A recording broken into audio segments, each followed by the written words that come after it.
This song, man. This song, I've been sitting here listening to it for a couple minutes now, and it just makes me giggle. It's kind of hilarious. Anyways, welcome to the final day of Fappy February, everybody. And I would be remiss if I didn't hit up the revelation that is Dream Daddy. Yeah, it's pretty much exactly what it sounds like it is. It is a simulator where you go out on dates with dads. Not only dads, but hot dads. And apparently they're all single dads, or at least that's what I would assume. Maybe that's not the case. You know, there could be some juiciness of some dude that's still married or in a relationship and he's just two-timing with you. Who knows? Point is, I felt a little weird if I did this whole month and I didn't play this game because this was a big hit like about a year ago, or probably a little over a year ago now. Came out last year, I think. Anyway, it's developed by... I shouldn't say it's developed by the Game Grumps, but it comes from you boys at the Game Grumps. They basically produced it or whatever. But, you know, they had their own game developers help them develop it. So, yeah. I was always curious about this game. I mean, I'm not personally, you know, attracted to the dudes, but whatever. It's still, you know, it's part of the dating game situation, so, why would I not play it? It just felt weird if I didn't include it in the 28 days of fappiness. One thing I will mention real quick, though, is that this game is a little bit longer than most of the other stuff I've played this month for the dailies, and with that being said, I probably will not be doing a full playthrough or run-through or one arc or whatever of this game. I'm going to do pretty much like I did yesterday with the perfect date game, and probably just play it for an hour or two just to get a feel for what's going on and, you know, maybe go on some dates. Probably won't play to a resolution, but at least we'll get to see what's going on here. I will check out the options before we get really started here. Streamer safe mode removes copy. Is there content that's copyrightable? Wonder if I should do that. I'm gonna do that, so I don't have to like edit. I don't really care. I really don't care. The Game Grumps gonna sue me for playing their game. I don't stream. All right, I'm just gonna go ahead and click new game and let's do this, man. I hope there's games in this game. I saw mini games over there. Dad tip number 48: eat plenty of carbs the night before a big game. Gotta love those dad tips. Anyway, I saw that mini game thing on the title screen. I wonder if there's mini games within the game or if that's a separate thing completely. I might have to explore that a little bit later. Anyway, take a deep breath. Are you ready? Let's do it.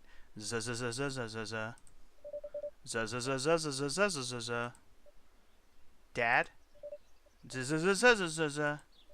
Dad, wake up! Wake up. Oh, this is my options. Wake up, pretend to be dead. 5 more minutes. 5 more minutes. You said that 5 minutes ago. And also 10 minutes ago. Alright, alarm clock. Finally opened my eyes and sit up. I'm lying in the middle of the living room, spooning a moving box. I yawn and stretch. Morning, Manda Panda. Oh. Yikes. Yikes. Dad breath. Shh, go brush your teeth. Okay, so this must be I must be the dad and this is my daughter. I didn't realize I was a dad trying to date dads. Holy crap, I can build a dad? Even better. Yo. This is like the first one I've played where you can customize shit. That is not a true statement. That is false. I think this is pretty accurate for dad. Yeah, for a dad. Psh. Thick tank. Thick binder? I'm gonna go thick tank, dude. I'm a thick tank. Let's go thick tank. That's not a that's a true statement. Your boy Funky's a thick tank. He's not quite this dark though. He's more like am I building me? I guess I'm building me, because why the fuck not? Like I said, even if this isn't exactly my fantasy, somebody might ship it. Let's go with that. Not full-on pasty white, but pretty close. Let's see, heads. What kind of heads do we got? Do we have a round dad face? We gotta have a round dad face. That's kind of my thing. Yeah, most of these others got butt chins. The round face is probably more accurate to what I look like. Alright, now we gotta go with the long, snazzy hair. Is there like some long-ass hair? I like the Jufro. So braided up hair. Okay. Ooh, the ponytail. That's pretty accurate, although that's way too short for be me. This is pretty close, but not long enough. This is the Goku hair, which is totally not accurate to anybody ever. That's a real person. I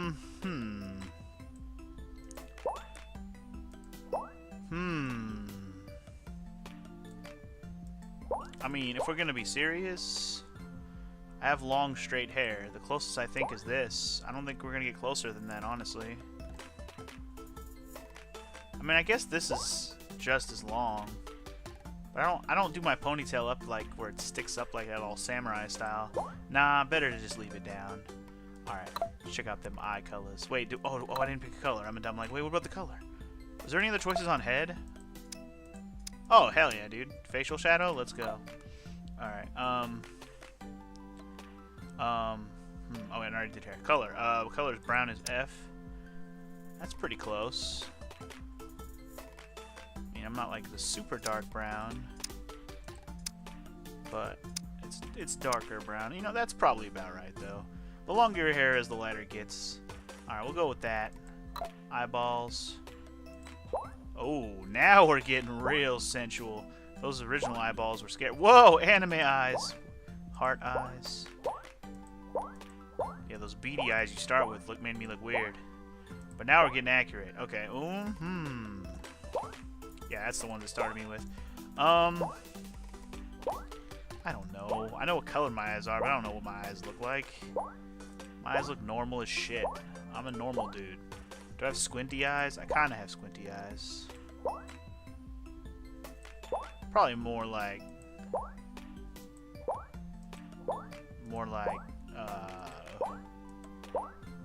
I don't know. I either have something like that or I have something like that. Like, kind of thinner eyes. I don't know, unless I'm going wide. I guess if I'm going to go wide, we'll probably be more like...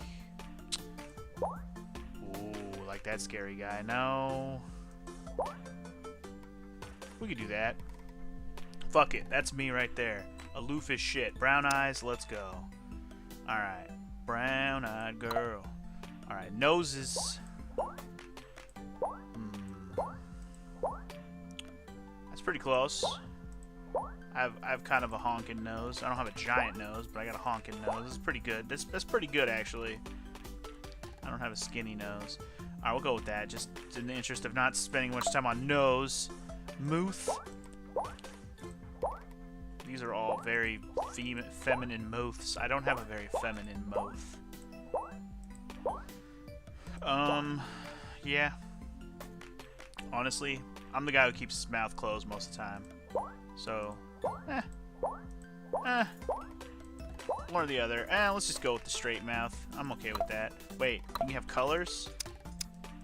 I mean, you can, but what's the point when you have a closed mouth? I don't think it matters. Alright, fuck it. Brows. Let's make my brows brown like they should be. I kind of have normal... Yeah, I'm kind of a normal browed dude. Nothing special about my brows. I mean, they look alright. There's just nothing particularly standout-ish about them. Which means probably just go with that one. And make them brown like my hair because they match. Now, facial hair...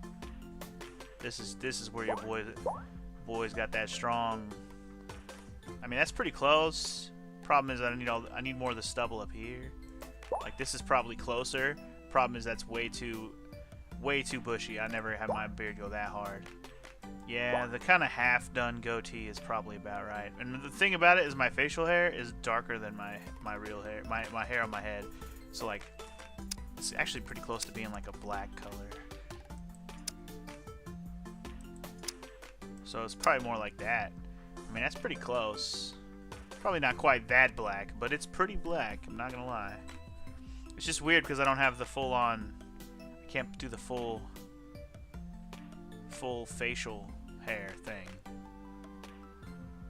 If it was 3 months ago, I would have went with the bigger, fuller beard, but nah. Today, I guess that's as close as we're gonna get, honestly. I don't wear glasses, so not even an option. I don't have any piercings, so not also not an option. But I do wear clothes. Generally. I generally wear clothes. I don't generally wear a pink Berkey t-shirt, though. Or the Ninja Sex Party outfit. That is straight up Dan's outfit. This is probably more accurate to something I would wear, even if it's not particularly my steez of the picture. But the color, my hairy arms, I mean, that's pretty close. Let's at least look at all of them. We got the egg tits, belly full of flowers. We got the Maple Bay place, I don't know. Heart on the pocket, stars. We got some kind of blazer, nice. Kitty cat. Nah, dude, this is me right here, 100,000%. This is like, I mean, blue jeans, this shirt, long hair, looking chubsicle. This is as good as it's gonna get when it comes to looking like me. Not gonna lie, pretty darn accurate. I don't know. Good enough. Let's do this. Name that dad. Oh, you know I will. Also, was that? Oh, sorry. Funky. Last name G. Boom. Let's go, dude. I'm gonna be that dad. Be that dad. Be that dad. If the police are driving behind you, don't give them probable cause to pull you over. Go ask your mother. Anyway, did you fall asleep packing? I got most of it done, I think. Searching around the room, it looks like I did a pretty good job. Every box is sealed except for one. Wait, straggler. Huh? What's in it? Looking into the box, I see a bunch of old photos and little photo albums. Whoa! I haven't seen these in years. I pull out one of the dusty albums from the top of the pile, and we begin looking through it. That's the coolest baby I ever seen. The only way your father not. The only way your mother not. Oh. I mean, am I gonna be the straight dad that swings the other way? I think that sounds like more fun. Let's do that. The only way your mother and I. The only way your mother and I could get you to stop crying was to put the sunglasses on you. But whenever we tried to take them off, you'd start crying again. You spent the first 2 years of your life with sunglasses on. Nice.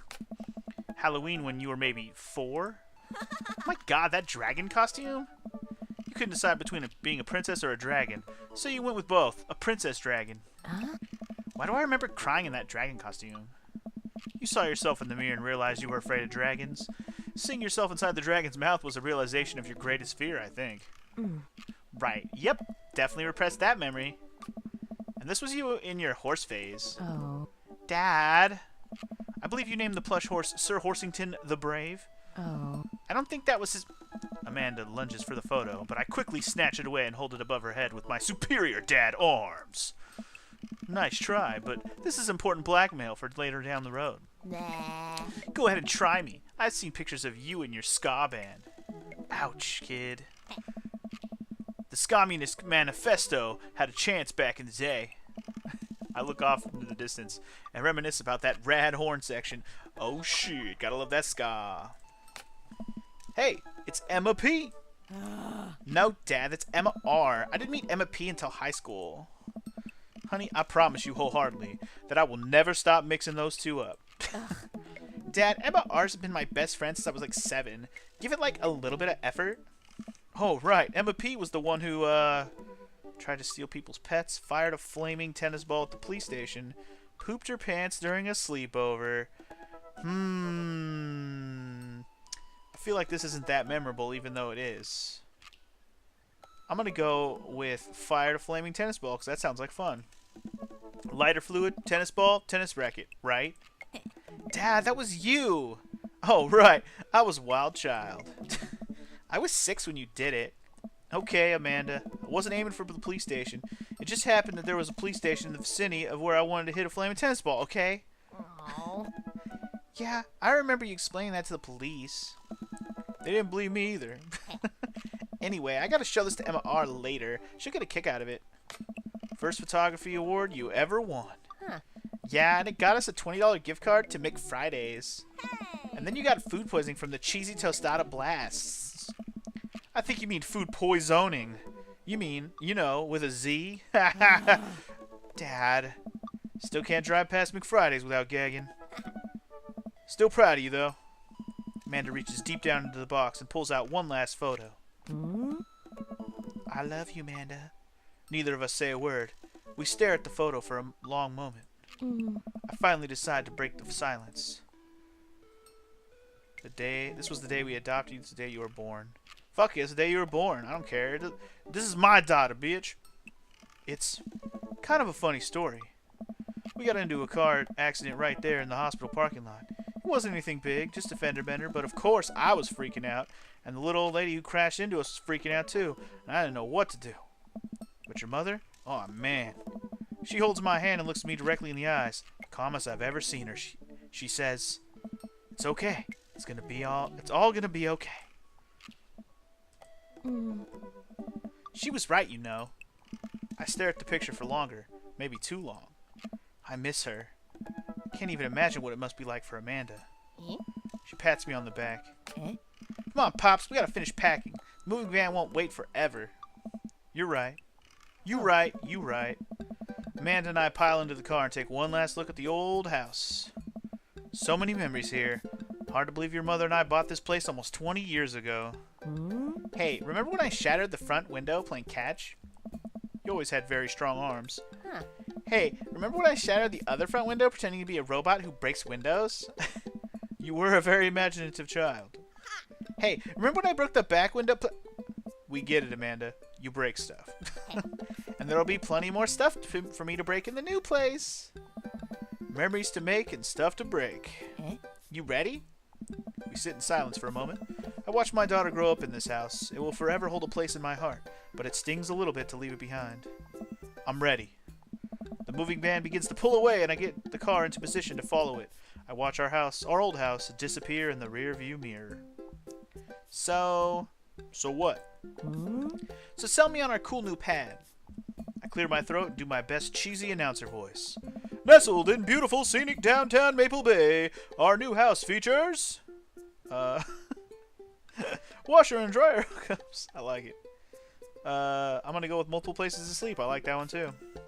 Not only are there bedrooms for your sleeping pleasure, but couches and floor space where you can, yes, catch a wink. What a deal. I mean, if sleep weren't for the weak. You sleep more than... Oh, sorry, we're not going back to the announcer voice. You sleep more than anyone I know.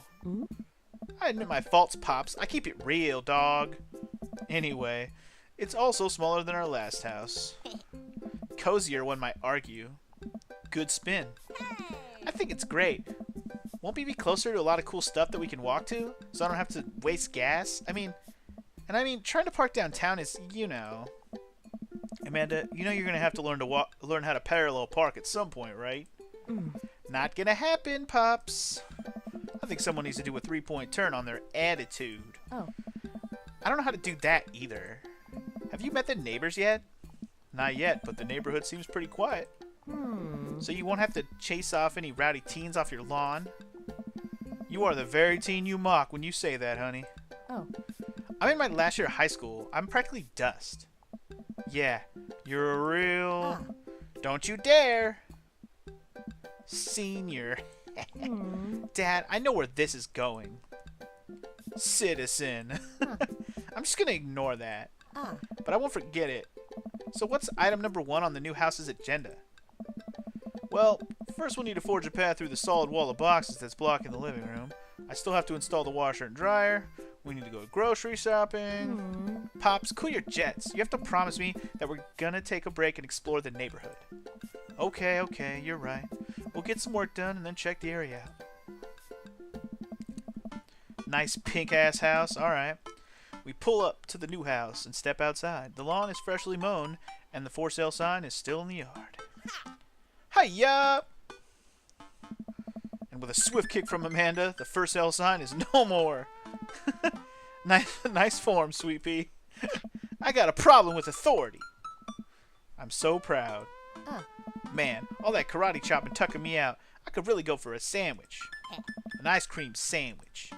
Sweetie, it's 10 a.m. I need some coffee. Did you even see all the dogs? Wait, did you even see all the dogs in the park? What does that have to do with anything? I kind of want to say that just because it sounds ridiculous. You know it. Thanks you for moving us into an area where the dog-to-person ratio is very high. I only want what's best for you. I hope you're prepared for the frequency at which I interrupt conversations to yell, "Dog!" to rock it way up. I mean, you do that a lot of... Hey, it's a dog! See? Wait, false alarm. It's just a funny shaped rock. If you want to see real dogs so bad, let's go to that park around the corner. Okay. Look at situations positively. Amanda and I begin to stroll through the neighborhood. Can't believe how beautiful it is outside. Kids are playing in the street, the flowers are in bloom, and the faint smell of a nearby barbecue drifts through the air. This place is nice. Too nice. I don't trust it. Good eye, honey. You could never be too careful. You see that baby in that stroller over there? Government operative. We're on to you, baby. We walk for a while and eventually end up at a small park. Toddlers chase each other through the playground, and dogs of all shapes and sizes romp through the grass. It's pretty crowded, but Amanda spots a nice empty bench. We start to make our way over to it when... Heads up! Ah, shit, dude! A frisbee suddenly hits me in the face. Woof. Whoa, that's a very friendly-looking dog. A corgi with a neat plaid handkerchief tied around its neck bounds up to me, wagging its tail. Hello. Did you throw this thing at my head? I actually like that, as I would do that to the dog if I didn't see a person. Who threw that? Did you throw that? He runs around in a circle and nudges my leg with his nose. Oh god, this is the cutest dog. Impart me with your wisdom, tiny dog.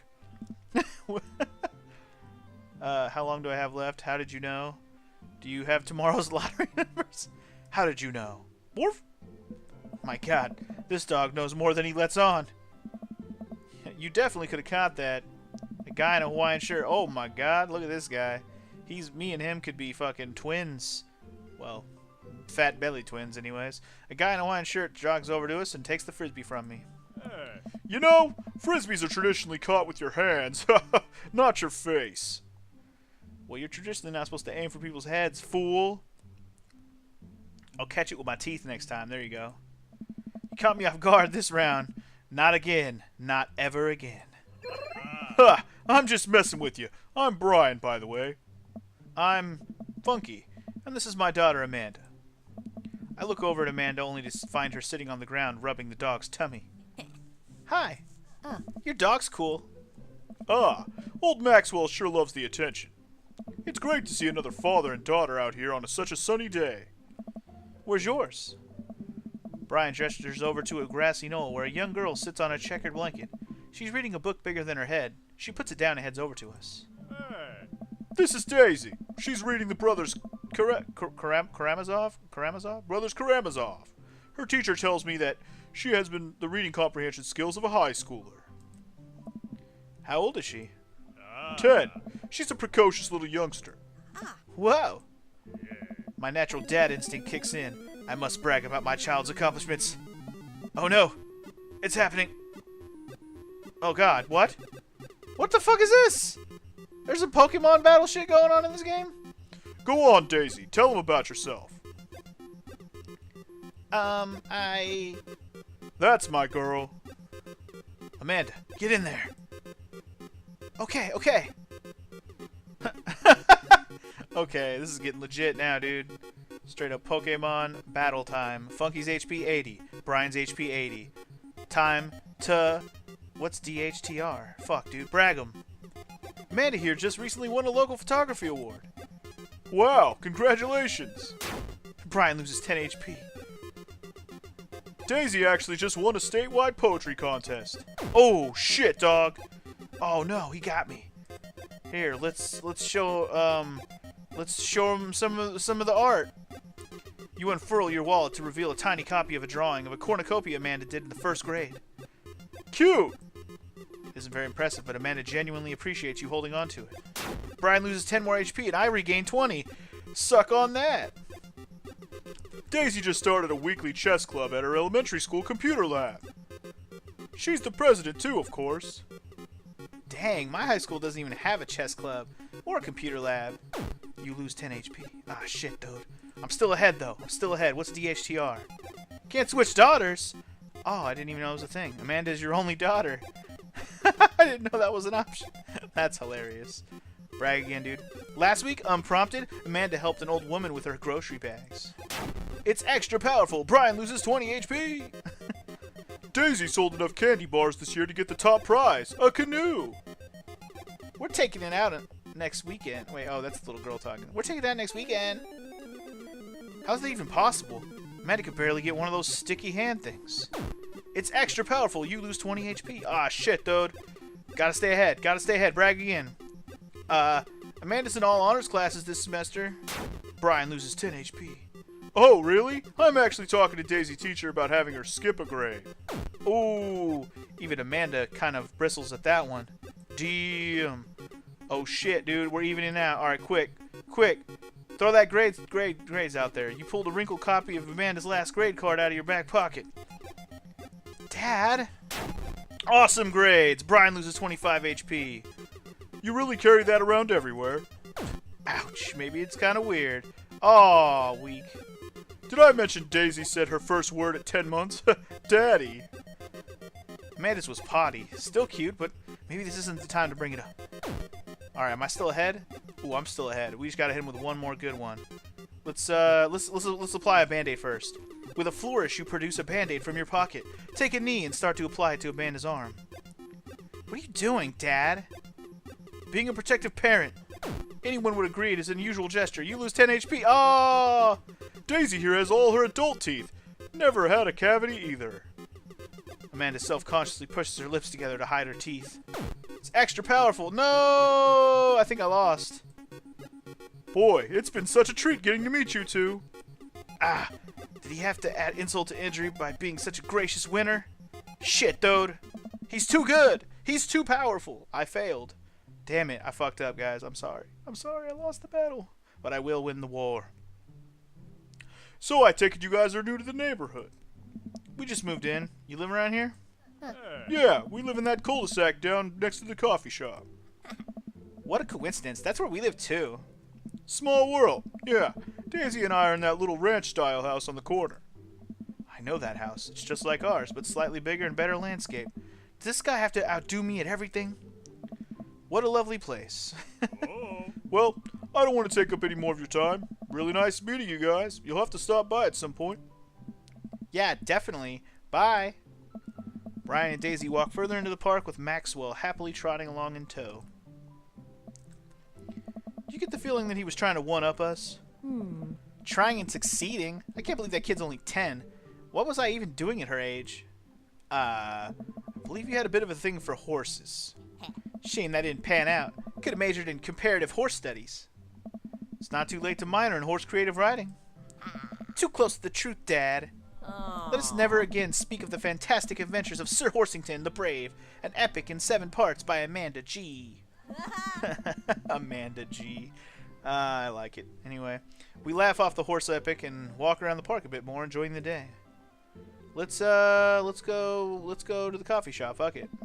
I gotta get my hands on a nice hot cup of the old bean juice, or I'm gonna be useless all day.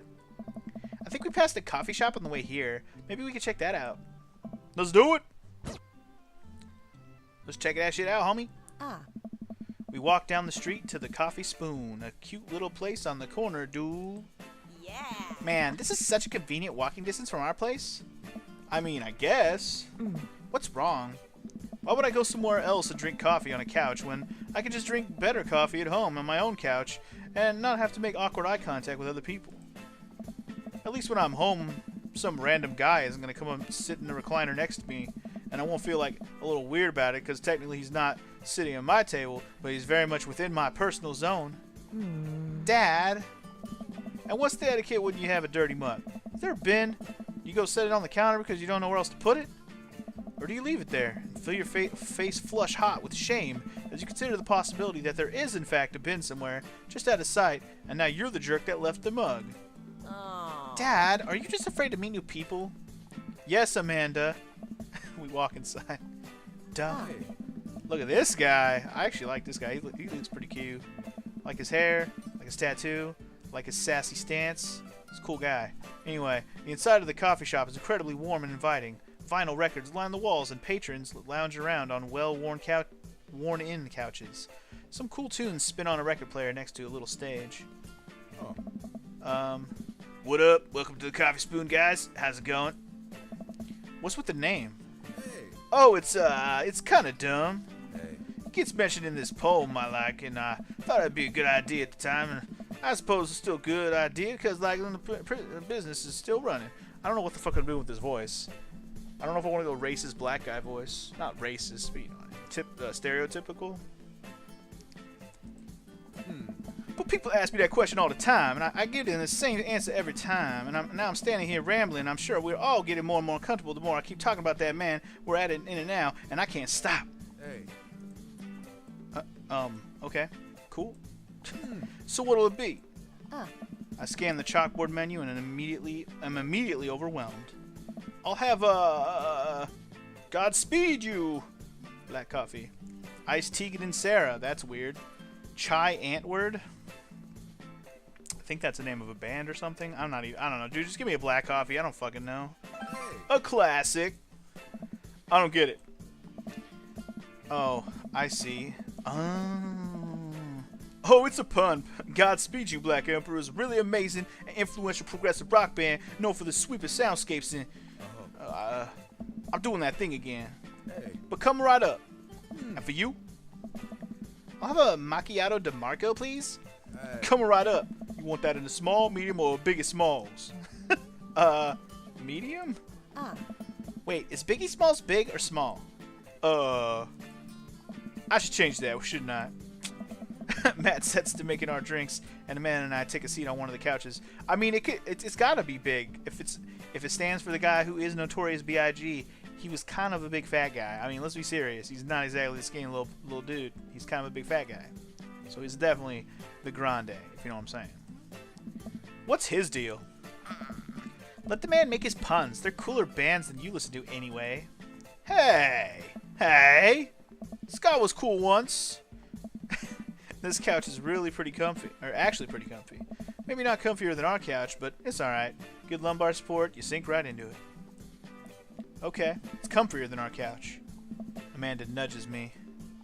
This place is right next to our house, and that guy seems not only cool, but also just as uncomfortable with talking to other people as you are. You should totally become friends with him. I don't know. Come on, what do we say about meeting new people? I can't meet new people if I always stay inside, and also don't go outside, and also don't talk to people. See, we're making progress. Matt sets our drinks down at our table, and I immediately burn the roof of my mouth. Good job. Good one. Hi, we're new in the neighborhood. I'm Amanda, and this is my dad, Funky. Hey. Oh, right on. Pleased to meet you both. Hey. You gotta come by when when my daughter's hanging around the shop. You two might get along. Yeah, I'm sure we'll maybe come in from time to time. Amanda kicks my leg from under the table. I'm sure we'll be here a lot. Oh. You know what? Let me get your guys' opinion on something. Matt goes into the back and comes out with a fresh plate of something that smells amazing. Hey. I'm working on a new banana bread recipe, and I need help coming up with a name for it. Well, I think we're going to have to taste test it first so we can get the full flavor profile of, and really appreciate the flavor sensations of... Amanda nods vigorously. She knows this game.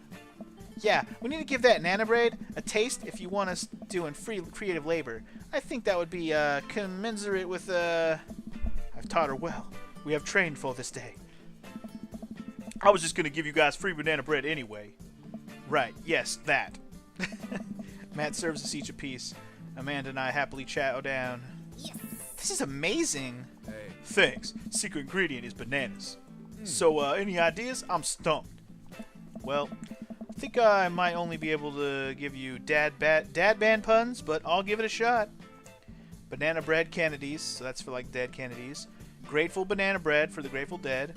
Or Right Said Banana Bread, cause Right Said Fred is too sexy for my shirt. I actually like that one the best. I'm going with it. Like Right Said Fred, but now it's about banana bread. I think the youngsters would like it despite not getting it. What? That actually has a nice ring to it. Really? Yeah. Right Said Banana Bread. Strong decisions. That's art, baby. I wanted to say baby because I thought it would sound cool, but once I said it, I realized that it just doesn't sound good coming out of my mouth, and maybe I should just leave saying baby to the professionals. Oh. Hey. Enjoy your coffee. Thanks, baby. See? It sounds good when you say I know, doesn't it? Across the way, a man catches my eye. He sits by himself brooding over a cup of coffee. Our eyes meet just for a moment. This guy looks like he's gonna fucking murder me. I'm not gonna lie, his eyes look angry as shit. Hello? I hastily look away, hoping he didn't catch me staring. Who is that? We finish up our drinks and head out. Hey. Thanks for stopping in. Take care. Okay, now that we're full of caffeine, where to? Well, I guess unpack time. Not a lot of other options, is there? Got a lot on my plate right now. Did you know that moving is one of the biggest sources of stress for adults? Is it right behind the constant fear that you smell bad and everyone's too polite to tell you? Probably. Do I smell bad? Amanda gives me a whiff. You're fine, Pops. Let's go home. Okay. Eat plenty of carbs the night before something. I missed it. I get to work unpacking the various boxes around the living room. A couple hours pass and get some good work done. The washer-dry unit is both washing and drying, and we can actually walk through the living room without tripping over boxes. That's nice. I mean, it looks pretty cluttered, but looks like we got shit set up pretty quick. Also, video games. That's cute. First visitor already? Walk over to the door and open it. Hello! Handsome, clean. Oh my god. This guy. What do I do with Mr. Ascot over here? Or, I guess, sweater around the neck? I don't even know if that's a sweater or an ascot. Either way, too cool for me. Handsome, clean-cut man stands at my door, brandishing a plate of cookies. Oh, he brought me cookies? Already knows the way to my heart. How did he know, dude? Hello? Whoa. Oh, man, what am I going to do with this guy's voice? Oh. Oh. Should I give him, like, the gay dude voice? I don't remember. I'm trying to think of the dudes that are on the title screen. Is there one that sounds gayer than this guy looks? Probably not. But they're all, like, rugged dudes. I can't give one a high-pitched voice, can I? I don't really care that much. I'm not going to play through the whole game. Where are my manners? My name's Joseph. I'm your next-door neighbor. Oh, yes. Hi, I'm Funky. That's what my name is. I saw the moving van, and I thought I'd bring her some cookies. My daughter, Christy, wanted me to let you know she baked them herself.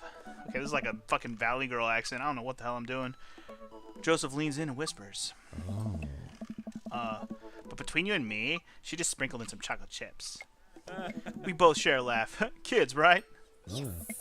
Wow, cookies, huh? Ooh, yeah. So nice to meet you. Joseph hands her the plate of cookies with a smile. I don't know. I'm trying to decide if I want to stick with his voice. I feel like I don't want to. I don't know what I want to do differently, though. I wish I could do an accent. I'm bad at accents, though. I'm probably going to have to do one if that Dracula-looking fool pops up. Anyway, well, thanks for the cookies. Amanda disappears with the cookies. Amanda, come back. And she's gone. That's my daughter. Her name's Amanda. She's a charmer. Daughters are tough. Sons are also tough. Children in general are just, tough. Yeah, I hear that. I mean, there'd have to be something wrong with you to try and raise more than 2. Oh, God, you have 4 of them? Sucks to be you, bro. What have you done?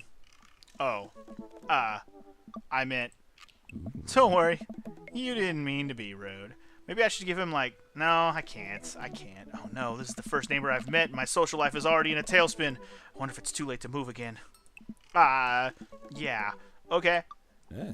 Is the missus around? I guess I could give him more of a suave voice. That could probably do. Anyway, no. Not anymore. She died. Yeah. Oh. I'm sorry for your loss. No, that's alright. Wow, this is uncomfortable. We stand there quietly for a moment, acutely aware of how awkward we both made things. I'm sorry. Can you... close the door real quick. I look at Joseph quizzically, but comply. After a second, I hear a knock on the door. Opening it, I see Joseph standing there with a huge smile. Hey, I'm your new neighbor, Joseph. I promise to not talk about your dead spouse this time. I'm throwing a barbecue for the cul-de-sac, and I'd love for you to come by and meet the rest of the neighbors in our community. What do you say, pal? That sounds great. My daughter Amanda and I would love to stop by. Also, 4 kids is a perfectly normal amount of children to have. We shake our hands to seal the deal. Aye. Well, neighbor, I'll see you at 3 p.m. sharp on Saturday. Sure thing, neighbor. Joseph starts walking away, but stops to think for a second and turns around. Hey, in all seriousness, raising a kid on your own can't be easy. If you ever need to talk about stuff, I'm the youth minister at a church down the street. Oh, I don't know. I wouldn't really consider myself a youth. You look pretty young to me, but, suit yourself. And with that, Joseph's gone. He seemed nice. Amanda walks back into the living room, crumbs on her face and cookie in hand. That was the smoothest recover I have ever seen. I should be taking notes. See? You're already fitting in great. Where'd those cookies go? They're gone. I'm sorry. You're not sorry. If it makes you feel any better, they weren't that good. So you ate all of them anyway? Yeah. I guess that makes it break time. Any ideas? Joseph probably wants his plate back. I guess I don't have any other ideas. I think we get a ton of good neighbor points if we bring this back. We're going to be the best neighbors in the whole cul-de-sac. We're going to kick all the other neighbors' butts. With kindness. Amanda and I step outside. Shoot, I'm actually not sure which house is his. I'd hazard a guess it's the big one, with all the well-groomed blonde children sitting in the yard. Good eye, kid. And remember, we need to make a positive first impression here. Keep it light. We walk up to the kids and wave. Oh, God. They look fun. Hey, guys, is your dad around? They all just stare at us blankly. We just wanted to return this nice plate and thank you for the cookies. Jeez, these definitely are Joseph's kids. They all look exactly like him. Hey. They were really good. I mean, I heard they were good. I didn't get to eat any.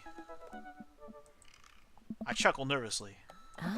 Well, okay, we're just going to set this plate down on the ground real gentle and then back away slowly, right, Dad? Right. That's what we're going to do. The kids' eyes bore into us as we scurry away. I can feel their graze on my back even as we approach our house. Wow. I need something to get my mind off those carbon copy kids. I need to rest my eyes. You've been awake for what, 3 hours? And that's 3 hours too many, baby. As we're walking home, I hear heavy footsteps come up behind us. Uh-oh. Funky bro! Dude! Oh, shit. Fuck's this guy? Turn around and I'm greeted by a familiar face jogging up to us. Craig? I'm fucking Craig! Alright, if he's my bro, then he's gonna be bro. Bro! Bro. Oh. Holy, wow, I haven't seen Craig in forever. It's been too long, dude! Yeah, wow, you look great. Ha! Yeah, I cleaned up my act, bro. Cleaned up his act? Are you kidding me? He's ripped. Amanda, this is my friend Craig. We went to college together. We were roommates for a while, too. Amanda, dude, you probably don't remember because you're so big now. Hello, and hello, cute baby. Thank you. Last time I saw you, I think you were about her size. This is River. Say hi, River. He picks her tiny wrist and waves it around. River gurgles happily. Are you babysitting? Nah, dude, River's my kid. Man, it has been a long time. Feels like 1 minute we're rolling up to exams with bad hangovers. That's a burp. And the next we're both fathers. Where you been, man? I was working out in California. Just relocated the business back to Maple Bay. No kidding. Amanda and I just moved to this side of town. How's Smashley doing? Smashley? Oh, man. I mean Ashley. Ashley is her name. Yes, her name is not Smashley. I don't know. She actually still goes by Smashley, and, we got divorced last year. Oh, dude, I'm sorry. Nice. It's old news, bro. We take turns taking care of River and the twins. It's all copacetic. Twins? You have 3 kids? Ain't life something, bro? Right? Cake Stand Craig is a father of 3. Cake Stand Craig? Yeah, it was my old college nickname. He got it because he did a lot of keg stands. No shit. Nice. It's that thing where you do a handstand on a keg and then drink from the keg. Right. He was very good at it. Bro, hate to be that guy, but I'm in the middle of my daily jog and I really got to keep my heart rate. Brought River along for, resistance training. You jog daily? I jog yearly. On January 1st, when I promised myself that I'm going to jog daily for the rest of the year, but give up after 30 minutes and just walk home and then never walk again for 364 more days. Oh. Well, it's never too late to get back into it, dude. You should join me sometime. Ha, I don't know. Hey. Come on, it'd be fun. We could grab breakfast afterwards, catch up. We could do a bro brunch like the good old days, bro. Alright, sure. Sounds great. Great, let's get that going soon, bro. I better get moving. Good to see you guys. Craig gives a little wave, puts his earbuds back in, and jogs off. I can't believe Craig is ripped and has kids. I'm reeling. Why's that? The Craig I knew is not fit to be responsible for any living thing, including and especially himself. One time I watched him drink an entire jar of marinara sauce for dinner. Amanda, he opened up a new jar of marinara sauce and then he drank it like it was a thing that normal people do. It was unholy! And then I asked him what the hell he was doing and he said, and I quote, "It's basically a smoothie, bro." I mean, technically he's not wrong. He jogs! He was jogging! Oh. He's like a totally different person. Anyway, we better get home. I'll have plenty of time to reflect on how old I feel later. I mean, he's got a daughter who's about to graduate high school. Comparatively, he's been a father for much longer. He being me. Anyway, unless his twins are old, but I don't know. Anyway, Amanda and I flop down onto the couch. Amanda has to shove some empty boxes out of the way before she can sit. Huh. Too bad we're going to be putting my stuff right back into these boxes in a few months. No, don't say that. Ah, Dad, it's going to be okay. I'll be fine. I know. It's just, you're my little girl. It's going to be weird not having you around. I'll come visit, and I'll text you every day, and I'll take lots of pictures. I mean, obviously, I'm a photography major. You promise? Of course. Are you going to be okay by your lonesome? Ah, come on. I'll be fine. I'll get a dog or something. A dog? Forget art school. I'll stay for the dog. Is that what it's going to take? Yeah. Medium-sized dog, handkerchief around the neck. I get to name it. That's what it'll cost for me to give up my dreams. I'm a woman of simple wants and needs. Well, a dog is a lot cheaper than college. Amanda laughs. Suddenly, a pile of envelopes slides through the mail slot. Speaking of college, Amanda darts over to the envelopes and shuffles through them. She pulls one out and throws the rest back on the floor. Yes. This is from the McGowan College of Art and Design. Open it. Huh? But I'm scared. It's just an envelope. Yeah, it's just like my entire future, not a big deal. She takes a deep breath and rips the letter open with her teeth. We have a letter opener, but okay. I hold my breath while Amanda's eyes dart back and forth, scanning the letter. What does it say? The admissions committee has reviewed your application, blah, blah, blah. Her face drops. Regret to inform you that we are unable to offer you admission to McGowan College of Art and Design. Amanda throws the letter on the coffee table. Oh, sweetie. It's okay. I kind of saw it coming. I knew I shouldn't have put the experimental stuff in my portfolio. Their admissions officer told me they just want to see portraits or whatever. I pull Amanda in for a big hug. You're an amazing photographer. I know how much you put into your portfolio. How much work you put in your portfolio. Some other school is going to want to snatch you up for sure. Yeah, I know. It's fine. Are you actually fine, or are you just saying that? I'm fine, really. Her face says the opposite, but I probably shouldn't push her on this one. Oh, and before I forget, Emma R and Emma P are sleeping over tonight. So you need me out of the way because I'm painfully uncool. I would choose more delicate phrasing, but yes. Well, I'll have you know that I conveniently have plans for tonight, so you'll have the new place to yourself. Yeah? What are your plans? Quick, think of plans! I'm secretly the mayor of this town. That is not a plan. I gotta attend the union meeting. I'm going clubbing. I mean, that's not unrealistic. At least that's a possible thing that I could do, potentially. The first two are just unrealistic. This one makes more sense. I'm going clubbing, baby. I'm gonna put on a nice outfit and go tear it up on the dance floor. All the hottest dance moves. The lawnmower, the sprinkler, the running man. You know, the ones all the kids these days are doing.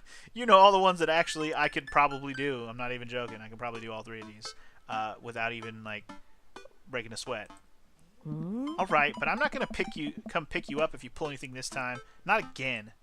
I'm just kidding. I'm actually gonna go to watch the game. Sure, let's do that. Nice. Which game? You know, the game, the one that's on tonight. The game on TV. It's somewhere other than here. Eh? Okay, cool. While you do that, I'm gonna do drugs and commit some light arson with the Emmas. I'm concerned you're hanging with the wrong crowd. Amanda shrugs. I would have expected you guys to be up to white-collar crime by this point. Maybe money laundering at the least. Nah. I'm a street rat, Pops. You're kidding about doing drugs and crime, right? Yes, Dad. Just making sure. Yeah. I give her a pat on the head. Have fun with your sports. Are you being sarcastic? Nope. Making fun of sports is played out. Oh. Alright then. I do some light cleaning around the house and decide to clear out right before Amanda's friends arrive. Before I leave, Amanda stops me. Yeah? Hey, don't forget that you have that meeting with my English teacher tomorrow. Oh, right, Mr. Vega? Yep, totally remembered. I'll be there. Mr. Vega. Minimize eating fried foods, candy, and sweets. Nope! That's all I eat, baby. While I guess I really didn't think this plan through, I'm not entirely sure where the closest bar is, and Amanda still hasn't shown me how to use the GPS on my phone, so I'm just going to pick a direction and walk in it. That's the best thing you can do. Let's go this way.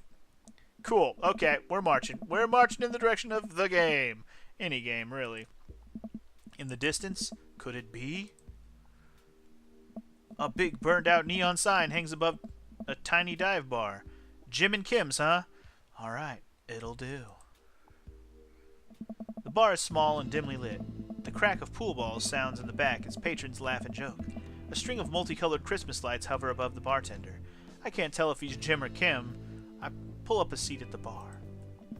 What'll it be? 1 beer, please. Sure thing, boss. Bartender slides me an ice cold beer, and I take a sip and enjoy the refreshing taste. Say, are you Jim or Kim? I'm Neil. Oh. I awkwardly turn my attention to the game, which is playing on one of the TVs on the wall. As luck would have it, my team of preference is not only playing, but is currently in the lead, which is always a good thing. Oh, your team of preference? Do tell. The brightly colored mascot, which is kind of an animal, which is some kind of animal, does cartwheels. I silently cheer on my favorite team, hoping that I don't get into any confrontational arguments with a fan of the opposing team. We wouldn't want that now, would we? Anyway, several people in this bar are wearing the distinctive colors of the team I dislike, although I believe from their demeanor that, like me, the passion for their team is all in good fun. Hey. Oh shit. What's up, lady? Are you Kim? You must be Kim. A middle-aged woman holding a nearly empty wine glass sidles up to the bar and sits uncomfortably close to me. Hey, sailor. Oh, hello. Oh, that's Mary. Hello. Good to see fresh meat in here. I'm Mary. Come here often? No, I actually just moved to this part of town today. I'm Funky, by the way. Are you watching the game? Yeah, my preferred team is in the lead. If they keep this up, they'll win the game with ease. I love how they keep the sport ball thing very generic. My team, my preferred team, they're winning. They're winning the game with more points than the other team that I don't like as much. Oh, I love that team, and I also love that game. I love someone who knows their way around balls. I'm getting the impression that she's a little drunk. Maybe. Buy a gal a drink? I mean, are you MILF material? I mean, you're not unattractive. I mean, and I'm not exactly you know what? I'll buy her a drink. I'm a nice guy. Even if nothing comes of it, she's already a drunk motherfucker. Why not? I almost reluctantly signal the bartender and order Mary another glass of wine. Neil jokes back and forth with Mary. They're clearly friends, and this clearly isn't her first time doing this. She tips her glass at me. Suppose I gotta keep you company now. So, what do you want to know? What do you think of the game? I'm just gonna say, what's your deal, baby? What's your deal? Me? I'm a ghost, Funky. I haunt the hallowed halls of Jim and Kim's, waiting for my beloved to return from sea. Oh, we got a jokester. Okay, you got jokes. I see. Really? No. Ah. Homegirl just loves to drink. Okay, so what else can you tell me about this part of town? Ah. It's quiet, that's for sure. If you want an idyllic little life with white picket fences, this is the place to do it. But every town has its secrets, you know. She takes a sip of her drink. That was a little too ominous for my taste. She leans closer. Hey, sailor. Would you like to learn some of my secrets? Oh boy. Maybe some other time? Ugh. Suit yourself, sailor. Mary saunters off, setting her sights on the newest bar patron to enter. I happily watch the game over another generic beer. The game has gotten close in terms of points, a little too close than what I'm comfortable with for the team that I prefer. After a particularly skilled player scores a number of points for the other team, putting them in the lead, I hear an affirmative grunt from another man at the bar. Is this like... Anyway, you know what? Go team! Oh shit, who's go teaming? Oh, it's this guy. This rugged motherfucker. It's the brooding man from the coffee spoon. He sits alone, sipping whiskey and watching the game as well. Enjoying the game? I am now that we're winning. Ah, we must be rooting for different teams. In my opinion, my team is far superior. I have to disagree with that, sir. Based on our win-loss record, I'd say that my team is superior. That's where you're wrong. Since as it stands right now, my team is beating yours. Conversation ends there, and we both go back to silently rooting for our respective teams. The game is close, with both sides playing their hardest to win, but in the end, my team prevails. Quiet cheers ripple throughout the bar. I raise a respectful glass at the man drinking whiskey. He raises his in response.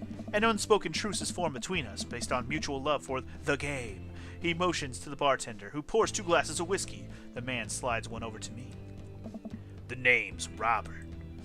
Thanks, I'm Funky. You must be new here. Mary already hit on you? Yeah. Robert chuckles. She's a peach. Well, you picked the best bar in town. As slimy as it is, you'll never find a better spot than Jim and Kim's. Is there actually a Jim or Kim that runs this place? Oh. Nah, that'd be Neil. Neil waves from across the bar. Oh. Good guy, Neil. Not enough Neils in this world. Okay. You a whiskey fella or a beer fella? Beer, but I drink most things. You like shots? Shots.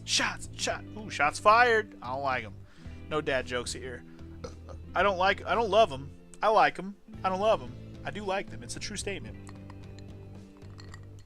So I'm just going to go say, I like shots. Thank you. Robert nods to Neil, who serves up 2 shots of whiskey. He hands one to me. Here's to your health. We take the shots. The whiskey burns going down, but I try my hardest to look tough. Wait, I think this is what making friends is. Okay, Funky, this guy's out of my friend league, but I think if I play my cards right, we'll be pals in no time. Compliment the cool jacket, compliment his good looks, or compliment the tattoo. I mean, I'll go with the tattoo. Why not? I like your tattoo. What does it mean? It's a reminder. I wait for him to elaborate, but it seems like he's done talking. Man, this guy's mysterious and key. Oh. Way keyer than I am, at least. Robert signals to the bartender for another round. What are you doing here tonight? Running from my problems. Trying to make friends. That seems a little too forward. I'm just going to stick with the first one. You know, my daughter did kick me out of the house. Not like forever. She was having a sleepover with her friends. Family type, huh? Single dad. Huh. He gets up. Be right back. Got a powder my nose. Never seen Robert this talkative. He must like you. Ha. I guess so. Gotta admit that Robert has a gruff charm to him. If a guy like that thinks I'm cute, then I really must be cute. Robert comes back from the bathroom and grabs his leather jacket. I'm gonna head home. You heading my way? I guess so. Robert and I leave the bar and find ourselves walking in the same direction. I live in this cul-de-sac down the way. Does everybody live there? Me too. We just finished unpacking today. Oh. Great place to be. Good neighbors? Well, some of them. Who's that? We get to Robert's house, which is just a few houses away from mine. We stop and he turns to me. I don't kiss and tell, funky. So are we doing this or what? What? Hey. You know, do you want to come inside or not? A wave of realization rushes over me. I blush. Smile and nod. No thank you? I'm gonna go with that, because I don't know what this means. I'd better call it a night. Catch you around? Mm-hmm. Sure. Don't want to seem too eager on the first date, you know what I'm saying? Anyway, I head home, head buzzing with whiskey. What did he mean by, are we gonna do this or not? I have no idea. I plop down on the couch and I'm asleep before I even get a chance to take my shoes off. Alright. Well then. I wake up to a text from an unknown number. Rise and shine, early bird. Still want to work out, bro? This is Craig, by the way. Holy crap, it's 6 a.m.? Who does 6 a.m. anymore? Without realizing it, I drift back to sleep. Fuck that. Whoa! Must have winked back out. Check my phone again. Hey, bud. Still want to get your swole on? I'm ready to tear up the track. Hit me up, bro. God, the last thing I want to do right now is work out. But it is Craig. I do want to catch up. Should I go hang out with Craig? I do kind of want to, see what Craig's all about. He's my BFF forever. Hey, my man, I need a few minutes to wake up, but let's meet in 20? After a few seconds, another text comes in. Sure thing, brah. Meet me at the gym. I stretch and my bones creak. I gotta stop falling asleep on the couch. I throw off my blanket. And hey, wait, I don't remember falling asleep with a blanket. Amanda must have tucked me in after I fell asleep. Bless that child. I reluctantly brush my teeth, throw on the only clothes I own that are even kind of gym appropriate, and head out. The neighborhood is quiet and serene this early in the morning. Birds chirp and the grass is still wet with dew. Surprisingly, the gym is pretty crowded. I spot Craig standing out front stretching. Of course, he spots me and waves enthusiastically. Oh. Hey, bro! Good morning! Hey, good to see you, man. I'm definitely not as pumped as he is. Maybe I should have had some coffee before I left. Mm-hmm. You ready to kick some butt, bro? Gotta stay posy, dude. With your help, I am. Help me. I'll just say that one, because, yeah, sure. I'm here to party. Hey. That's the spirit, my dude. Hey. We head into the gym, and I'm immediately intimidated. All these people look like they could break me in half, and it seems like Craig is friends with all of them? Oh. He high-fives and finger guns all the cool jocks in the room. They look like they could, and would, steal my lunch money to spend on protein shakes. Mm-hmm. Come on, bud. Let's warm up. We head over to the treadmills and start walking. Okay, I can walk. Walking's good. This is a decent place to be. Walking. Yeah, okay. So, I know we're on treadmills. Nice. Yes. And those over there are ellipticals. Very good. What's all this other stuff? Craig laughs. Hey. They might look a little scary, but I guarantee that all of them serve a specific purpose for building muscle mass. I watch as this dude in a muscle tee flexes a muscle I didn't know existed on a machine I think was once used to process grain into flour. What is that? Why is that guy doing that to himself? That's a good question, bro. What do you think he's doing? Training to crush people's skulls with his thighs. Using a medieval torture device. Praying to some sort of pain god. I'm going to go with the first one. I like all of them, don't get me wrong, but I like the first one. He's trying to make his thighs so strong that he could crush people's skulls with them. Bro. Yeah, that's pretty much the only reason I work out, bro. Oh no, Craig is turning up the speed. I better do the same. How long have you been doing the buff thing? Couple years. And what do you do when you're not dadding or working on more buffing? Oh, I coach my twin softball team, bro. That still counts as both dadding and buffing. I keep busy. What do you do for fun? I love learning. Try to keep my life as close to Jimmy Buffett's songs. Fuck you, Jimmy Buffett! Fuck you! Oh, what? I check out my hot pot. Oh man, these are all too good. They're too good. I'm gonna go. Fuck you, Jimmy Buffett. I'm going with that one. The goal is to live life with as few worries as I can muster. The lost shaker of salt was a metaphor. Metaphor about what? About not being able to shake salt onto something. Duh. We're jogging now. Oh god, we're jogging. I look over to Craig, who hasn't even broken a sweat. How is he doing this so effortlessly? I'm dying. I can feel my life force draining through every orifice of my body. Hey, bro, remember when my fish died in college? No, I don't like this story. Oh, God, is he really bumping up the speed again? I guess I better do it, too. Oh, this is fast. This is very fast. Oh. And we were at the party, bro, and you vowed to make me feel better? You told me to create a distraction, so of course I'd do a sick keg stand and get everyone cheering. And then I tried to steal a fish from the fish tank at the party with my bare hands, like an idiot. Bro. And then you drop the fish and it's flopping around and you panic. So you run up to me post-cake stand with the dying dirty fish in your hands that you've scooped off the ground, and you're yelling at me that we have to leave. Hey. So we're running out of a frat party with a fish and trying to give it mouth-to-mouth resuscitation. And we get him home and get him into a bowl of water, but the prognosis was grim. And the next day he's alive and well. Hey. They never did catch the great fish thieves of the Grand Ridge U. And they never will. I shoot off the end of the treadmill and crash into the wall. Oof, Jesus, that hurts. Nice. Dude, bro, are you okay? Craig offers me a hand and looks me over for injuries. I'm fantastic. I managed to stand up and rub my back. Doesn't hurt now, but I'm sure it will later. Oh, man. You don't have to push yourself like that, bro. Always know your limits. Well, I think I might call our gym adventure here.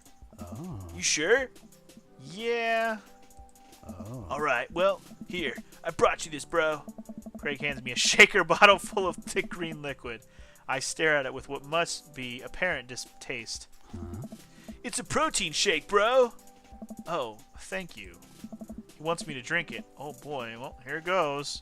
Take a small sip. It's actually delicious. Wow, this is really good. Hey. And good for you, bro. And good for you, bro. It's my special recipe. I'm pretty proud of it. Hey. Let me know if you ever want to work out again. Maybe we could try running around the neighborhood if treadmills aren't your speed. No pun intended, bro. Good one. Well, I'm going to go put some ice on this everything. I'll see you around. Or question mark. See you around? Yeah. Anyway, I leave the gym feeling ashamed. Craig used to order delivery pizza from the place across the street from our dorm, and now he can run circles around me, literally. Man, I really got to work on this dad bod. Dad bod. I get home and lie down on the couch. It hurts to move. Oh God, I'm so old. Oh no, I must have fallen asleep. What time is it? Shoot! It's 3:55. I'm supposed to be at Amanda's school in 5 minutes. I frantically put on some clean clothes, apply a generous amount of deodorant, and run out the door. Pay your bills early, dude. I arrive at Amanda's school and check in at the front desk. They give me a bright orange visitor sticker and send me on my way. I'm barely awake and feeling pretty haggard, but hopefully nobody will notice. I check my watch and am relieved to see that I'm only 2 minutes late. Wait, was it room 103 or 108? Shit. I spot a youth standing at his locker and approach him for help. Excuse me, do you know where Mr. Vegas' classroom is? Whoa, whoa, dude, look at this guy. He's looking very, broody. Is that a word? Is broody a word? I don't know. The youth turns around and looks me up and down with heavily lined eyes. Come on, kid. I'm late for a meeting. Mr. Who? Mr. Vega. I don't know. You tried to exit? Okay, wise guy. Are you going to help me or not? Fine. Up those stairs to the left. Can't miss him. I head up the stairs and walk around, unable to find Mr. Vegas' class anywhere. After a couple minutes of searching, I head back downstairs. That punk youth set me on a wild goose chase. I get back to where that low-rent Gerard Way is standing, fully ready to give him a piece of my mind, when suddenly a head pops out of the classroom next to his locker. Oh shit, is this Mr. Dude? Or, I don't know, but this guy, I don't know, something about this guy, he looks pretty neat. I like this guy, he looks cool. I'm trying to think of a voice, by the way, that's why I'm umming. I mean, is he the nerd of the game because he's got glasses and a mustache and he's probably a teacher? I guess. Lucian, don't you have a third period to get to? Fine, Mr. Vega. Oh. Wow. Oh, wow. Now I'm officially 10 minutes late. And I glare at him as he walks away. We're not cool. You must be funky. This period's almost over. Would you mind waiting in the back? Sure. Mr. Vega leads me in, and I take a seat in one of the comically small students' desks in the back. Might get stuck in this. Oh. Alright, where were we? Now, who can tell me about the unreliability of the narrator in J.D. Salinger's Catcher in the Rye? Yes, Colin? Colin stands up and does the thing where he blows into the crook of his elbow to make a fart noise. The whole class erupts in laughter. All right, everyone. Very funny, Colin. Please sit down. Now, Holden Caulfield is an unreliable narrator in the sense that the bell for the end of the period rings, all the students immediately get up and make a break for the door. Huh? Remember to do the reading and answer the response questions on page 194 in your textbook. Nobody's listening. Or not, I guess. Mr. Vega turns to me and sighs. Middle schoolers, right? Don't you teach high schoolers? I don't know. Both, you know. Budget cuts. Right. Thanks so much for coming in. No problem, Mr. Vega. Oh. Please, call me Hugo. I don't know. I don't normally do these impromptu parent-teacher meetings, but as I'm sure you know, Amanda's a very bright student and I'm concerned about her recent behavior. Wait. What's going on? I'm trying to figure out if this is Aaron's voice. Kind of sounded like him. Aaron from Game Grumps, I mean. I'm going to have to listen to it next time he actually says a word. But anyway, Amanda has never been the most engaged student, but I know she cares. Recently, though, she's been falling behind. She's not completing assignments and has been doing rather poorly on tests. I normally chalk this up to senioritis, but this is strange.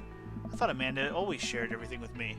Hadn't even crossed my mind that something might be wrong. I just wanted to ask, is everything okay at home?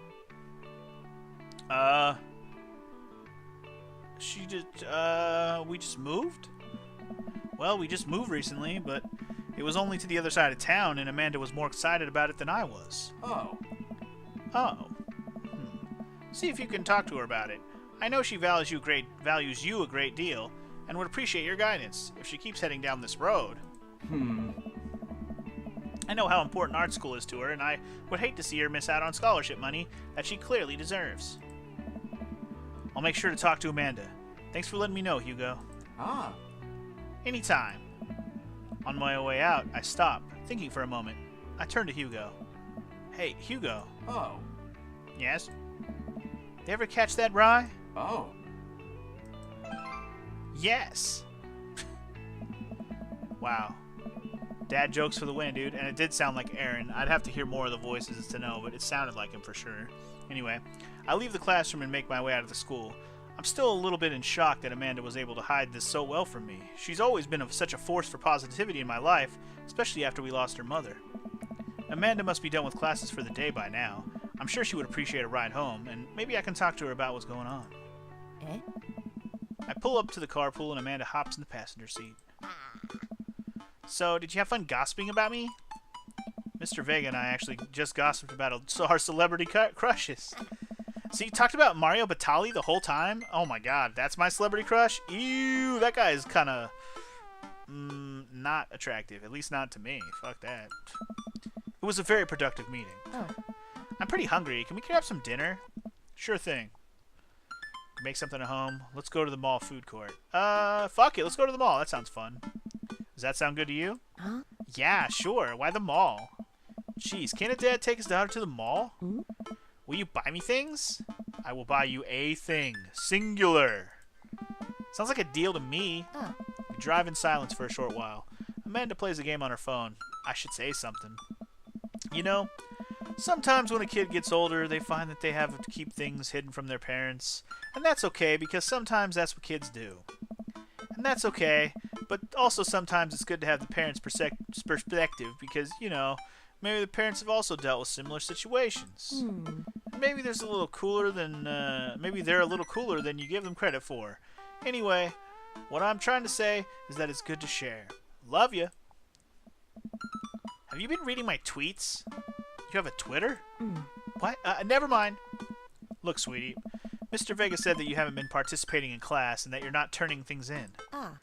Oh, I'm fine, Pops. Senioritis and all that. I thought you liked Mr. Vegas class. Eh? It's fine. He's fine.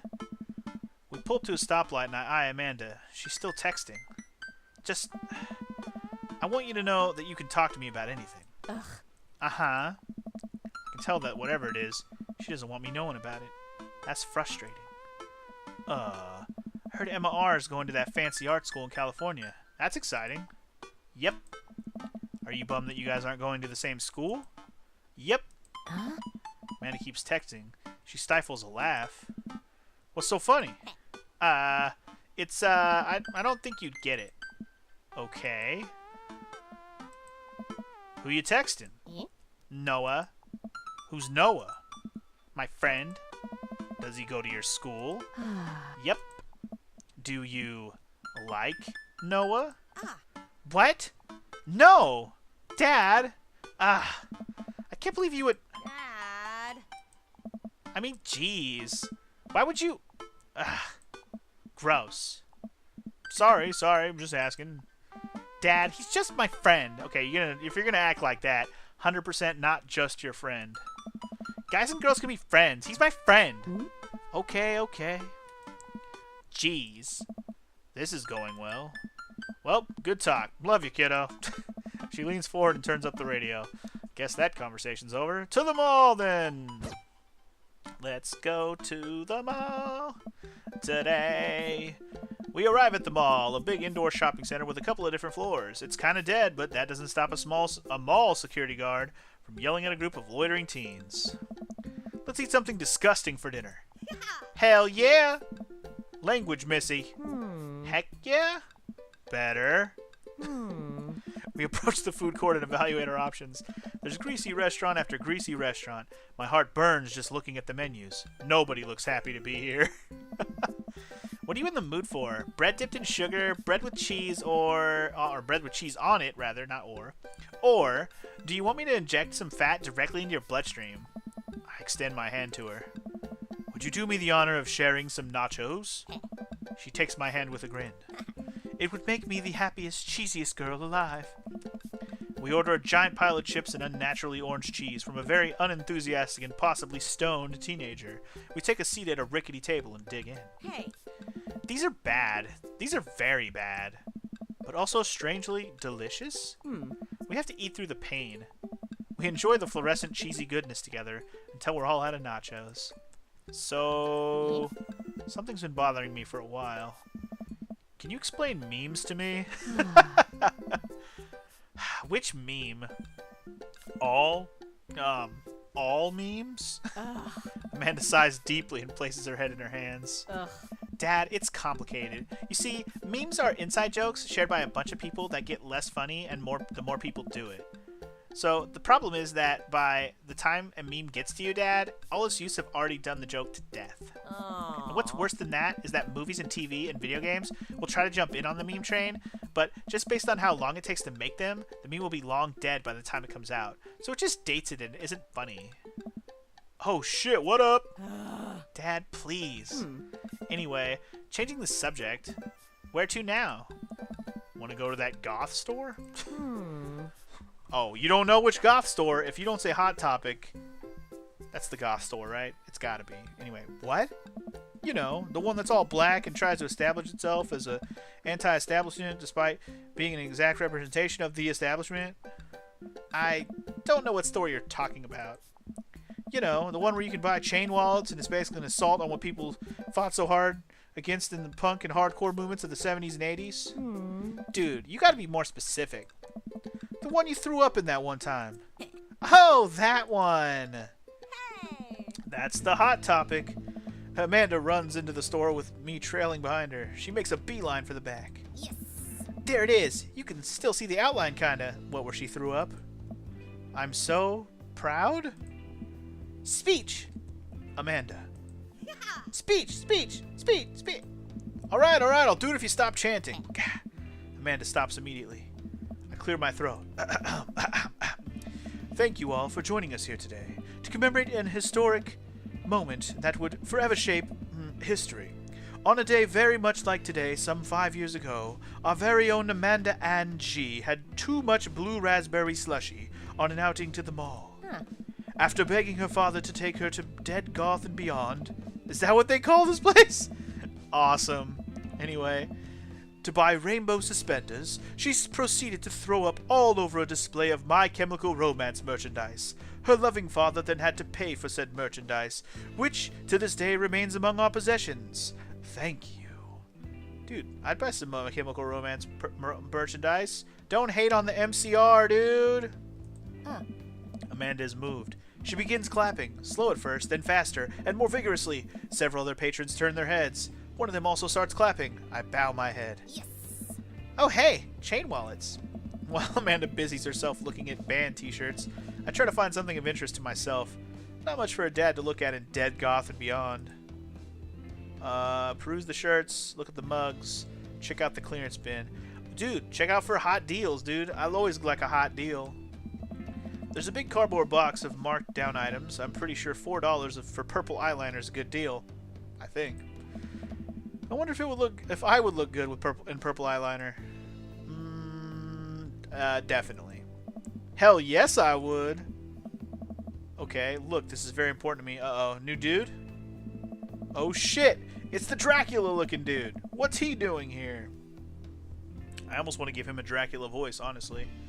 And I might, just for funsies. Anyway, I overhear a stifled argument over at the cash register. An older gentleman is carrying a garment and showing it to a bored-looking cashier with pink hair. You know what? Maybe I'll give him the posh, like, yes, it's either that or the Dracula voice. It's gotta be. I can see that. Don't know what to tell you, dude. I just work here, bro. Listen. When I bought this online, the website said this blouse was Victorian-inspired. However, when I received it, it clearly held the trademark of Edwardian dressage. Do you have a coupon, dude? I could give you a coupon. Will you leave if I give you a coupon? Is there a manager present? People have to know what they're buying. I am the manager, bro. I shouldn't bro the guy that works at Hot Topic. He's probably more like a goth dude that doesn't give a shit. Anyway. I see. Well, it would seem that I have outstrayed my welcome. Good day, shopkeep. Your superiors will receive a strongly worded letter by post. Whatever, dude. Man whirls around and storms out, his literal coattails trailing behind him. I can't tell if they're Victorian-inspired or Edwardian in nature. Amanda trots up to me with a t-shirt in her hand. Oh boy, here it comes. Hey, Dadtron 5000! Yes, I will buy it for you. Wow, that was easy. Thanks. At least it's only one this time. Amanda plops the shirt onto the counter and grins at the cashier. I love your hair. The cashier says nothing and rings Amanda up, radiating hatred. I hand her a 20. So what was that guy's deal? The cashier rolls her eyes so hard. I'm worried she'll pull something. Oh, the cashier was a girl? Okay. That's Damien. He's in here all the time. He's obsessed with Victorian fashion or whatever. She hands Amanda her bag, and it's clear the conversation is over. We make our way out of the store and head home to get some rest. Amanda and I sit on the couch, trying to find something to watch over bowls of ice cream. Oh, cool! Long Haul Paranormal Ice Road Ghost Truckers is on. Your favorite, right? Sure, that's like 4 shows in one. Neat. Oh, hell yeah! They have to make it over the Canadian tundra before the ice road melts, but also, they're hunting ghosts. Also, the trucks are haunted.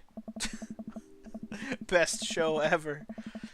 This is an episode I've already seen, but it's one of the best. Callum and Flint Dogbone, the twin brother truck driving and ghost hunting duo, find themselves in the greatest peril yet. Oh no, the ghost got out of control. I can't steer him now, damn ice road, damn it. Let me use this EVP meter to try and communicate with them spirits, meow. Flint, we're about to die. Ah, almost got it. If you listen carefully, it sounds like it's saying, you're gonna die. That's because we are about to die to you. This is art. The episode ends and Amanda excuses herself to go and start arguments on the internet. I stay up a little longer, curious about the exploits of Callum and Flint Dogbone after their disastrous ice road accident. Afterward, I crawl into bed and get a good night's sleep. That's good. Good night sleeps are good. How much longer am I going to go for, man? I'm already almost going for an hour and a half already. This game's so easy to just read. I don't mind to keep going, but the problem is, again, I'm not going to get through a whole arc. I just don't know how long I'm going to play this for. I kind of want to meet all the dads. I still think there's at least one I haven't met yet, at least. Morning, sleepyhead. 5 more minutes. You've never, ever let me have 5 more minutes, so get up. Fine. We have cereal for breakfast and spend the morning putting together furniture. Amanda's much better at interpreting the tiny manuals. We're able to put together a few shelves and one desk, but I'm pretty sure it was supposed to be a bookcase. So, you excited for the cookout today? Oh, the barbecue. We have to go to the barbecue. That has to happen. I cannot stop until after the barbecue for sure. Excited to beef up my grilling skills. If there's food, I'm excited. That's 100% the answer I would give. Let's go. I'm all over those terrible store-bought sugar cookies that everyone brings to parties. Huh? Yeah, those are bad. Which means there are more for me, baby. Don't you want to meet some of the people in the neighborhood? I'll probably end up standing uncomfortably in the corner with a plate of food and hope that nobody talks to me. That's almost exactly my move. Except for I don't mind if people talk to me. I just don't want to go talk to them. Does that make sense? I'm not an initiator. I'm just I'm a handler of situations. You know what I'm saying? But anyway. Dad, you're a beautiful work in progress. We will get that butterfly to emerge from the cocoon. The social butterfly. Well, we better start getting ready. We definitely don't want to be late. Whoa. What? No. We have to be fashionably late. Who shuts up to a cookout on time? You know what? We're going early, just because you said that. I head out the door and Amanda reluctantly follows. We walk across the street to Joseph's house with a store-bought veggie plate. I'm a terrible cook if it doesn't involve a grill. Okay. I guess we're not as early as we thought we were. Joseph's backyard's already packed with people, and the smell of hot dogs wafts through the air. Small children run through a sprinkler, and adults chat in small clusters. I set our veggie plate down on the table next to 2 other veggie plates. Meh. Hey, there's Joseph. I wave to get his attention. The moment he sees us, he jogs over, arms open wide. What? Don't hug me, dude. What did I do with his voice? Oh, yeah, I made him like the smooth guy, right? Welcome. I'm so glad you two are here. And you brought veggies. Let me introduce you to my family. Kids, come on over here. This is Chris, my eldest. Hi. This is Christian and Christy. They're twins. Hey. They stare creepily and say nothing. Hey. Then, of course, there's my youngest, Krish. Wait, where's Krish? Maybe Mary put him in his crib. Oh no, it's the woman from the bar the other night. What is she doing here? Oh, and how could I forget my lovely wife, Mary? Wait, what? You have a wife? No, you don't. No, you don't. And she is the most hoary wife I've seen in forever. Hey. Joseph pecks her on the cheek. She smiles. Ah, Mary, sweetheart. Did you put Krish to bed? I'll have to go look for him. What? You'll have to... Yeah. Joseph takes a moment and regains his composure. Oh. Mary, this is our new neighbor, Funky, and his daughter, Amanda. I'd shake your hand, but I have a glass of wine that I need to attend to. I love her. Nice to meet you, Mary, for the first time ever. Charmed. Well, I have to go over there now. Mary leaves. Oh God, this is so awkward. I wonder if Joseph knows. I wonder if Mary knows that Joseph knows. I wonder if Joseph knows that Mary knows that I know. It takes all my energy not to run away from the barbecue and start fresh in my new city. New city. My wife has a wonderful sense of humor. But please, you two, enjoy the barbecue. All the guys are really excited to meet you. Amanda and I mill around and try some of the food spread on the table. I pick at some deviled eggs. Amanda grabs a small paper plate and immediately begins piling it with baked goods. I don't want to have to make friends. Come on, Dad. Who are you going to party with when I go off to school? But I don't want to do pleasantries. Dad. They're going to talk about weather. Go. Do it. Make a friend.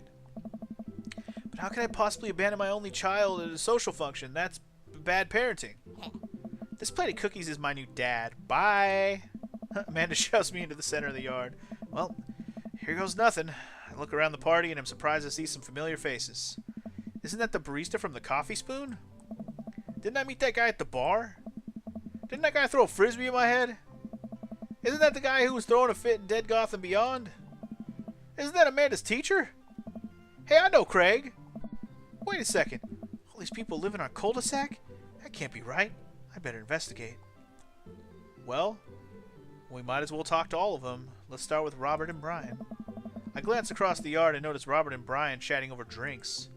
Man, I don't think I want to deal with being one-upped by Brian or whatever happened with Robert last night. Oh no, they caught me staring. Oh no, Brian's waving me over. Shoot! I flash a smile and walk over to him. Hey, guys. Funky, how the heck are you? Settling into the neighborhood all right? Oh, you betcha. Got the living room in order at least. Yeah, man. That's great to hear. I've been doing some living room work as well. Finally got the 50-inch in there. The game looks great in high def. Oh, boy. Funky, have you met Robert yet? Yeah, we met. Robert regards me over his whiskey.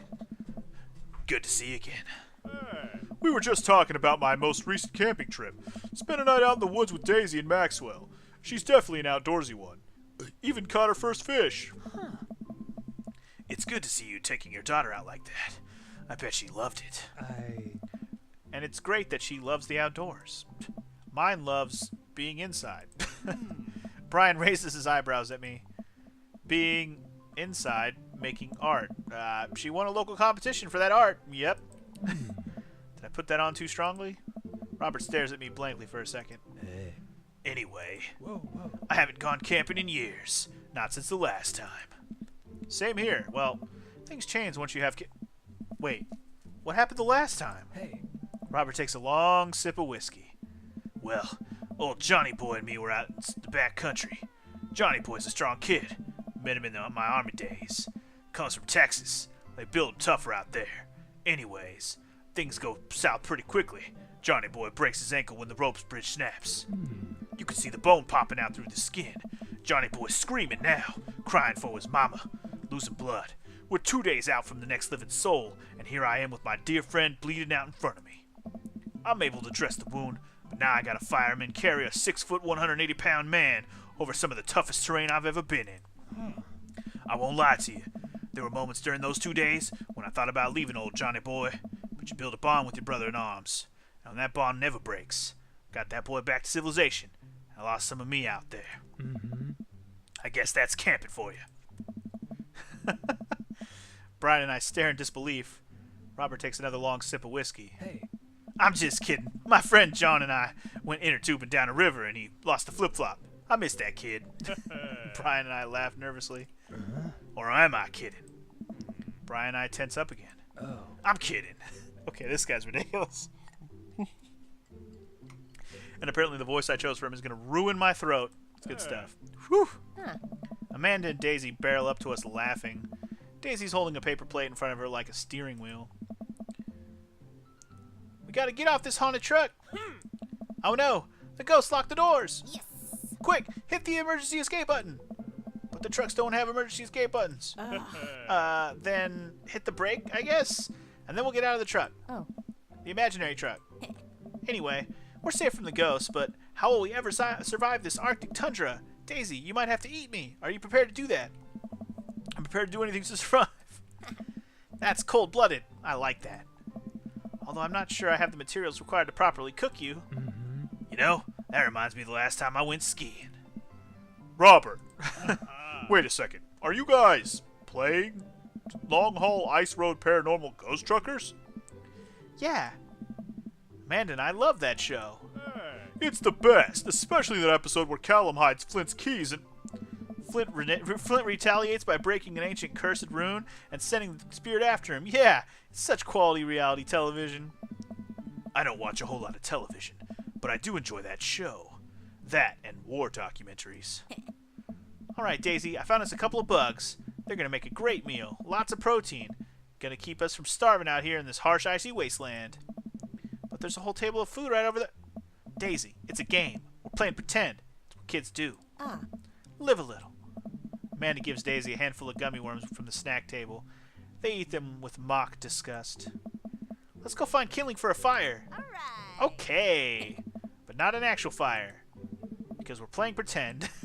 Now you're getting it. Daisy and Amanda run off. What a cute couple of kids. man, I've never seen her get along with someone so quickly. Guess Amanda just sort of has a way with kids. That's kind of amazing. Daisy doesn't really get along with kids her age. It's nice that he's not trying to one-up me this time. Maybe we can have a regular friendship after all. Riri? She just kind of keeps to herself. Her teachers say she spends every recess in the library. I think the other kids are intimidated by her intelligence. There it is. I wouldn't worry about it too much, man. Amanda was shy at Daisy's age, too. She used to have a habit of crawling under tables and crying every time we took her to a restaurant. She bit people, too. Kids, right? Gotta love them. You're required to by law. I hear that. Well, since they're getting along so well, maybe we should try to put together a little play date for them. They do seem to get along really well, but the thought of continually hearing about all of Brian's accomplishments is rough. Yeah, that'd be nice. Well, I don't want to take up too much of your time. Go meet some of the other fellas. Okay, cool. Let me drink some more water. That deep voice isn't so bad, but that fucking Robert voice. Hopefully I don't meet Robert much more in this playthrough, because my god, that destroyed me. I like doing the voice. Whew, but switching between voices and mixing that one in is rough. Alright, anyway, Matt, Hugo, and Craig. Fucking Craig. It's fucking Craig! I forgot his name was Matt. Anyway, Matt and Hugo seem to be embroiled in an intense discussion. Craig looks on, smiling politely. I walk over to say hello. I guess, am I going to stick with the goddamn nerd voice for this guy? I don't know. Well, I don't think it's very fair to try and compare two art movements like that. Periods in art only exist because they're a unique byproduct of the social and political climate of a time and place, and to try and take something like, say, the Rococo period and compare it to the postmodernism in America, you're completely disregarding the context in which a work of art is created. Matt and Hugo seem to be busy talking that they don't notice me. Craig leans in. Dude, I have no idea what's happening. I guess I'll talk to Craig first then.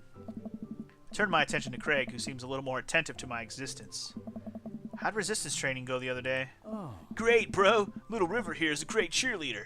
Aren't you, tiny bro? Craig grabs River's arms and waves them around. You can do it, Dad. I'm so proud of you. I'm sorry for pooping on you, bro. She must be a handful at that age. Nice. They always are. Bro. But it's so worth it, bro. Craig grabs River's arms again and waves him around. Oh. Also, I'm sorry for throwing up on you, Dad. How you settle in? Almost done. There's still a few odds and ends to take care of before I can really call myself settled, but I think we can upgrade the situation to livable. Nice. We did livable throughout the entirety of college, bro. Yeah, my goal was for Amanda to live that sort of life, or the sort of life that didn't involve eating spoonfuls of ranch dressing as a palate cleanser between different types of pizza. Never did that, but it sounds like it'd be useful. She still does, though. Hey, she takes after her dad. Funky, how are you liking the neighborhood? It's pretty nice. Everybody's been super friendly. Oh. Seems like your daughter's fitting in just fine. Matt points across the yard to where Amanda, Daisy, and another young girl are playing. They're all sitting cross-legged in the grass, picking weeds and weaving them into little flower crowns. It's pretty adorable. The girl I don't recognize jogs over to us. Oh. What is it, sweetheart? It's a flower crown. I thought you'd look cute in it. Hey. Well, there's only one way to find out, baby. Matt takes the flower crown and places it on top of his head. Oh. Oh, shit. Am I cool now? The girl stares at him, thinking it over. Nope, but you're slightly less uncool than you were before you put it on. Hey. Hey, Funky. This is my daughter. Hello. I'm Carmencita? Carmencita! Should she have a Spanish accent? I don't know. Anyway, Amanda comes over with Daisy in tow. Hey, Dad, look, I'm making friends. Are you making friends? You better be making friends. Yeah, actually, Amanda, you remember the cool barista from the coffee shop? And my old college friend and, your teacher. Ah. Oh, hi, Mr. Vega. I didn't realize we were neighbors. Oh. Yep. You still gonna get me that overdue term paper? Ugh. Great seeing you.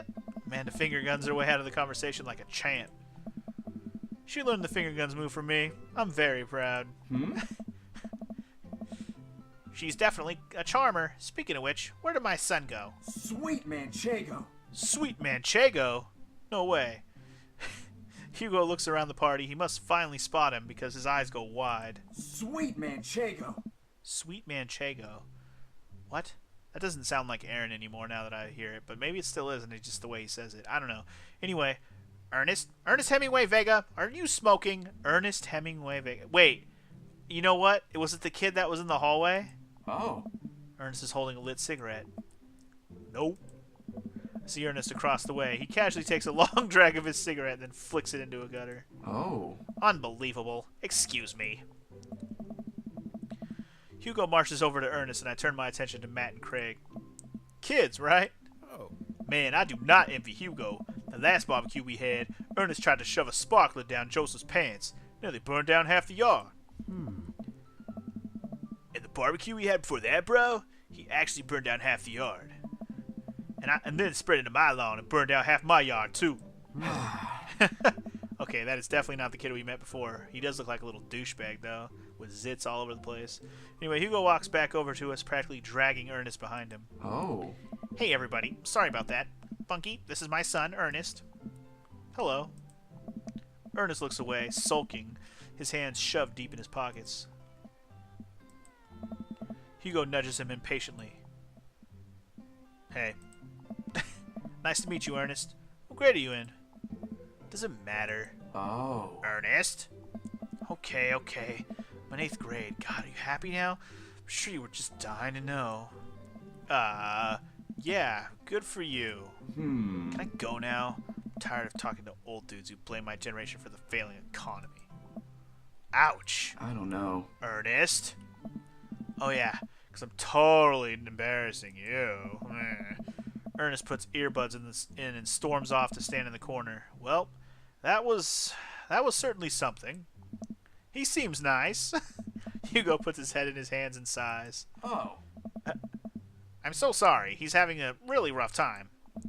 As much as I want to be the cool dad, I have to be the authoritarian dad, and he clearly resents me for it. I mean, I think as a dad and a teacher, that's about as authoritarian as you can get, bro. Honestly, are any of us cool dads? Psh, is it even possible to be a cool dad? What? I'm cool as a cucumber, man. Hey. See, that right there. You can't say that. Oh. My kids think I'm cool. Ugh. But for how long, Craig? How long do we get to be cool dads? Oh. I don't know. Yeah, sounds great. I think we just have to accept the fact that as dads, we become the machine we once raged against and accept our fate to unironically wear socks with sandals. Your kids may think you're cool now, but the moment they hit puberty, you doomed. Amanda's 18 and she still thinks I'm cool. I yell across the yard to my daughter. Amanda, I'm cool, right? Amanda just laughs. She keeps laughing. I see your point. Oh no. That was ridiculous. As much as we all want it, I don't think it's as important to be a cool dad as it is to be a good dad. We can't all be the best friends with our kids. It just doesn't work. I mean, look at me and Ernest. Oh. Our job as parents is to make sure our kids don't turn out okay. Yeah, you right, but it'd be nice to have it both ways. Hearing these guys talk about this makes me think of my relationship with Amanda. We get along so well, but there might come a time when it won't be like that. Is college when that happens? Hey. Don't let us eat up your time, Funky. Go meet some of the other people around the neighborhood. Sure. We only got 2 left, and it's Josef and Damian. All right. Let's do it. And you know what sucks about this is it's the smooth... Well, no, it'll work, because I've got the smooth guy voice. I decided to go with smooth instead of pompous, and then the Damian guy can be the pompous guy. I spot Joseph chatting with the guy from Dead Goth and Beyond by the grill. I wonder what they were talking about. I walk over to them. Oh. So I'm curious. Can you walk me through why you had your house painted black? Where do I even start? The house stays warmer in the winter. It provides an artistic contrast to the rest of the neighborhood, and it complements the crimson interior perfectly. Yeah. It's definitely an interesting choice. How delightful. Thank you. I'm very proud of my abode. Funky, I was just having a conversation with Damien here about his aesthetic design decisions. Damien regards me up and down with a warm but critical eye. How do you do? I don't believe I've had the pleasure. think I saw you in Dead Gotham Beyond the other day. Damien's face turns bright red. I must apologize for my behavior on that day. You see, I take the goth lifestyle very seriously, and to be caught in a ruse by such a corporation as Dead Goth and Beyond was profoundly frustrating indeed. I hope you know that while my anger may have been justified, it was no such way for a gentleman to act. It's okay, man. Do tell me about yourself. Are you new to the area? Yeah, my daughter and I just moved in the other day. She was the one I took to Dead Goth and Beyond. Very good taste on her part. Does she partake in the goth lifestyle? I think for a second. I look over to Amanda, who's hanging out with some of the older kids in the neighborhood. Oh my. Hey, Amanda! Would you consider yourself goth? Amanda yells back. I wouldn't necessarily try to fall under any other specific label, but I guess if I had to choose, I'd be more describe myself as twee hipster with some normcore leanings. Bats are cool, though. Ah, pity. Are you enjoying the party so far? Oh, definitely. Thanks so much for putting this on. It's nice to be in the cul-de-sac where everyone is so friendly and welcoming. Yeah. Amanda walks up to the conversation. Ah.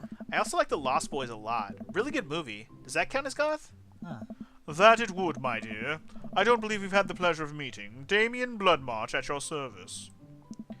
Damien finishes the sentence with a flourish and a bow, producing a single rose and offering it to Amanda. Dashing. Amanda blushes and returns the gesture with a curtsy. My, you do know do you know how to treat a lady? Hey. Or I think I might have read that wrong, but whatever. Anyway. Hello, Amanda. Uh-oh. It's the twins. They're not creepy at all. Seemingly out of nowhere, Joseph's twins kids appear. Are they speaking in unison? What? Hey. Won't you play with us? Oh no, come play with us forever. Guys, enough with the creepy twin shtick. We've talked about this. Christian and Christy slowly back away. Where do you think they got that from? Mary pops into the conversation, wine in hand. I don't know. Mary takes a long sip of wine. A long sip of wine. I think I might have taped over a VeggieTales VHS with The Shining. Who knows? She takes another sip of her wine. Where's Krish? Give it a rest. Wasn't he with you? Yeah. You had him a moment ago. He's probably stuffing dirt in his mouth. He'll be all right. Toddlers are pretty resilient. I don't know what I'm doing with this girl's voice. Mary tips her glass to me. Ain't my first time to the rodeo. It's my fourth. I have squeezed 4 little... Sweetheart, would you do me a favor and please find Krish? That would be great. Oh my. I'm sure he's fine. Mary. Okay, cheese. Mary finishes her wine and wanders off. Oh, what the... Oh, shit. That's his son? Why am I not surprised? Well then, here we go. Dad, can we go now? Ah, Lucien, have I introduced you to Funky yet? Hey, it's that punk from Amanda's school. I remember you. Whatever. There's no way for a young man to speak to his elders. That's no way. Be polite. Lucien bows. Whatever, sir. Lucien bows again. Mr. Christensen, may I have a veggie burger, sir? Coming right up, bud. Are you vegetarian? I don't know what this voice is. All of a sudden I became British. Very proper, prim, proper, Yep. Make that 2 veggie burgers. Did you know that some people in the Victorian era were vegetarians? They described carnivorous type people as bloodlappers. Dad. That's really interesting, Damien. Joseph turns to the grill. Just a hint of a tattoo peeks out from underneath his sleeve. I can't believe I didn't notice it before. Looks like the bottom of an anchor. Whoa, is that a Oh. Whoa, is that a tattoo, bro? Yep. I wasn't always a youth pastor, you know. That's so cool. You want to see mine? Huh. What? Lucien pulls back some rubber bracelets, revealing a lopsided 666 in black ink.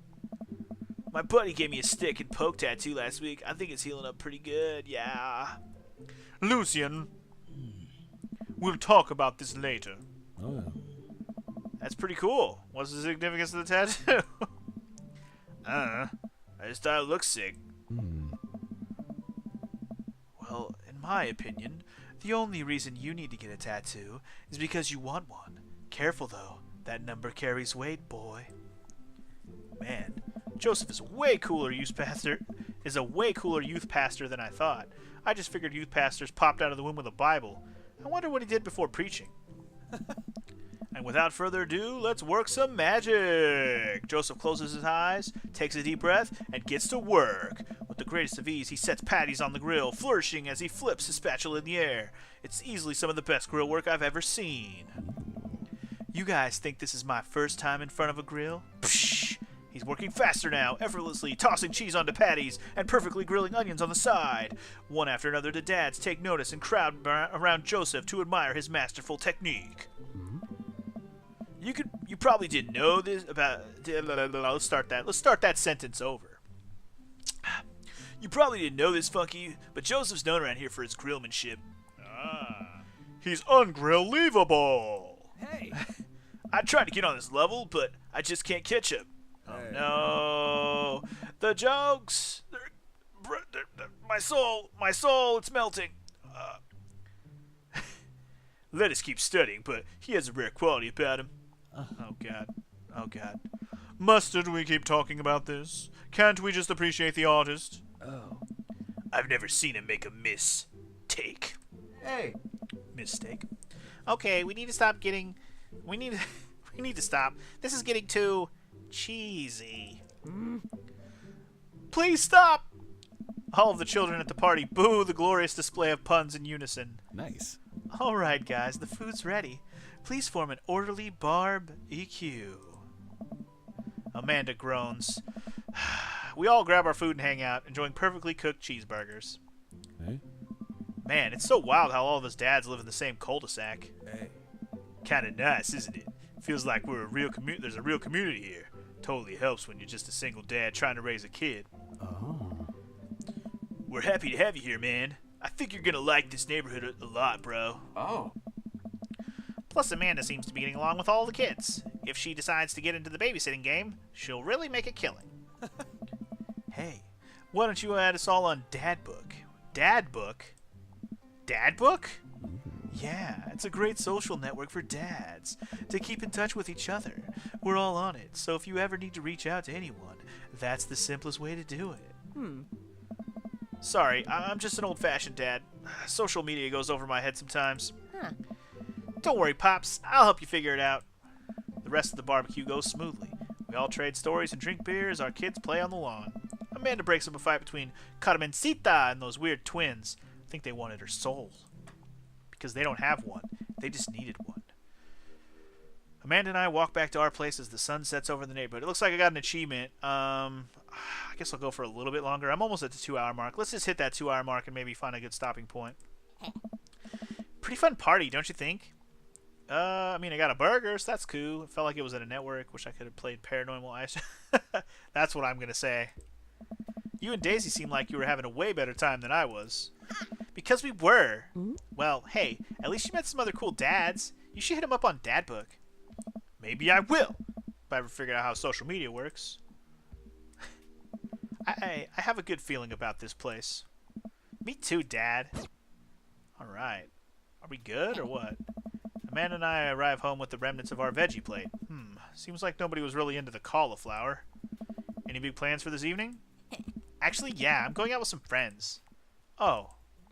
Is that okay? Of course. Just keep me posted and be home before midnight. You got it, dude. Be careful. I will. Make good choices. Of course. Call me if you need anything. Oh. Dad, you're not going to do the thing where you wait silently for me to come home in the living room with all the lights off, are you? What? No, I've never done that, and I'll never do that. Okay, do you have plans tonight? My plans were kind of to eat ice cream and watch TV with Amanda, but I'll find something to do. I'm gonna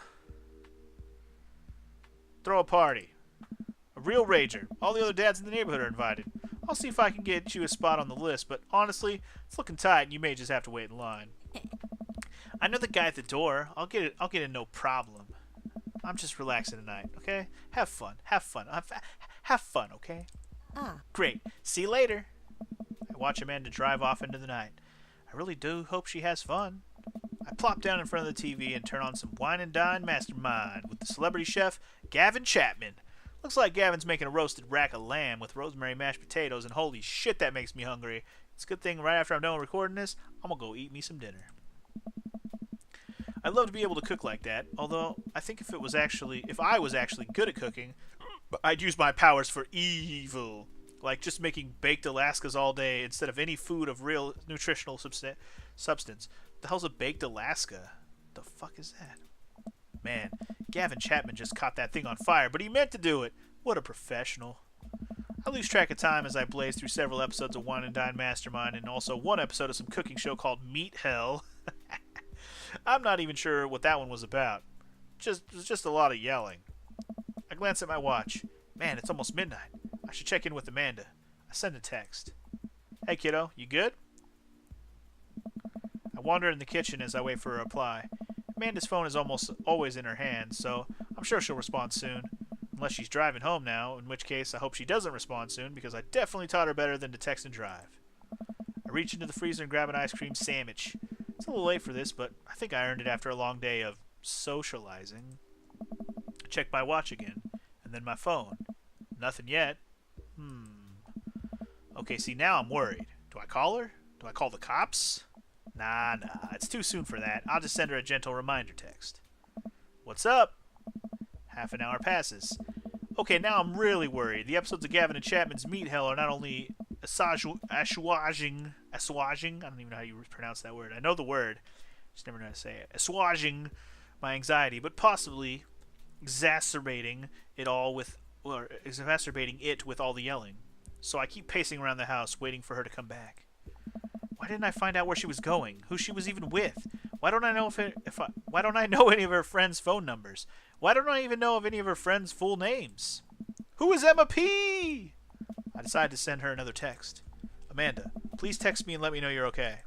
I can't help but think of all the awful things that could have happened to her. Oh, thank God, it's her! Amanda opens the door and shuffles in. Finally she's back home. I'm glad she's okay. Sup? Sweetie, thank God you're safe. Ugh. Yep. Wait, what?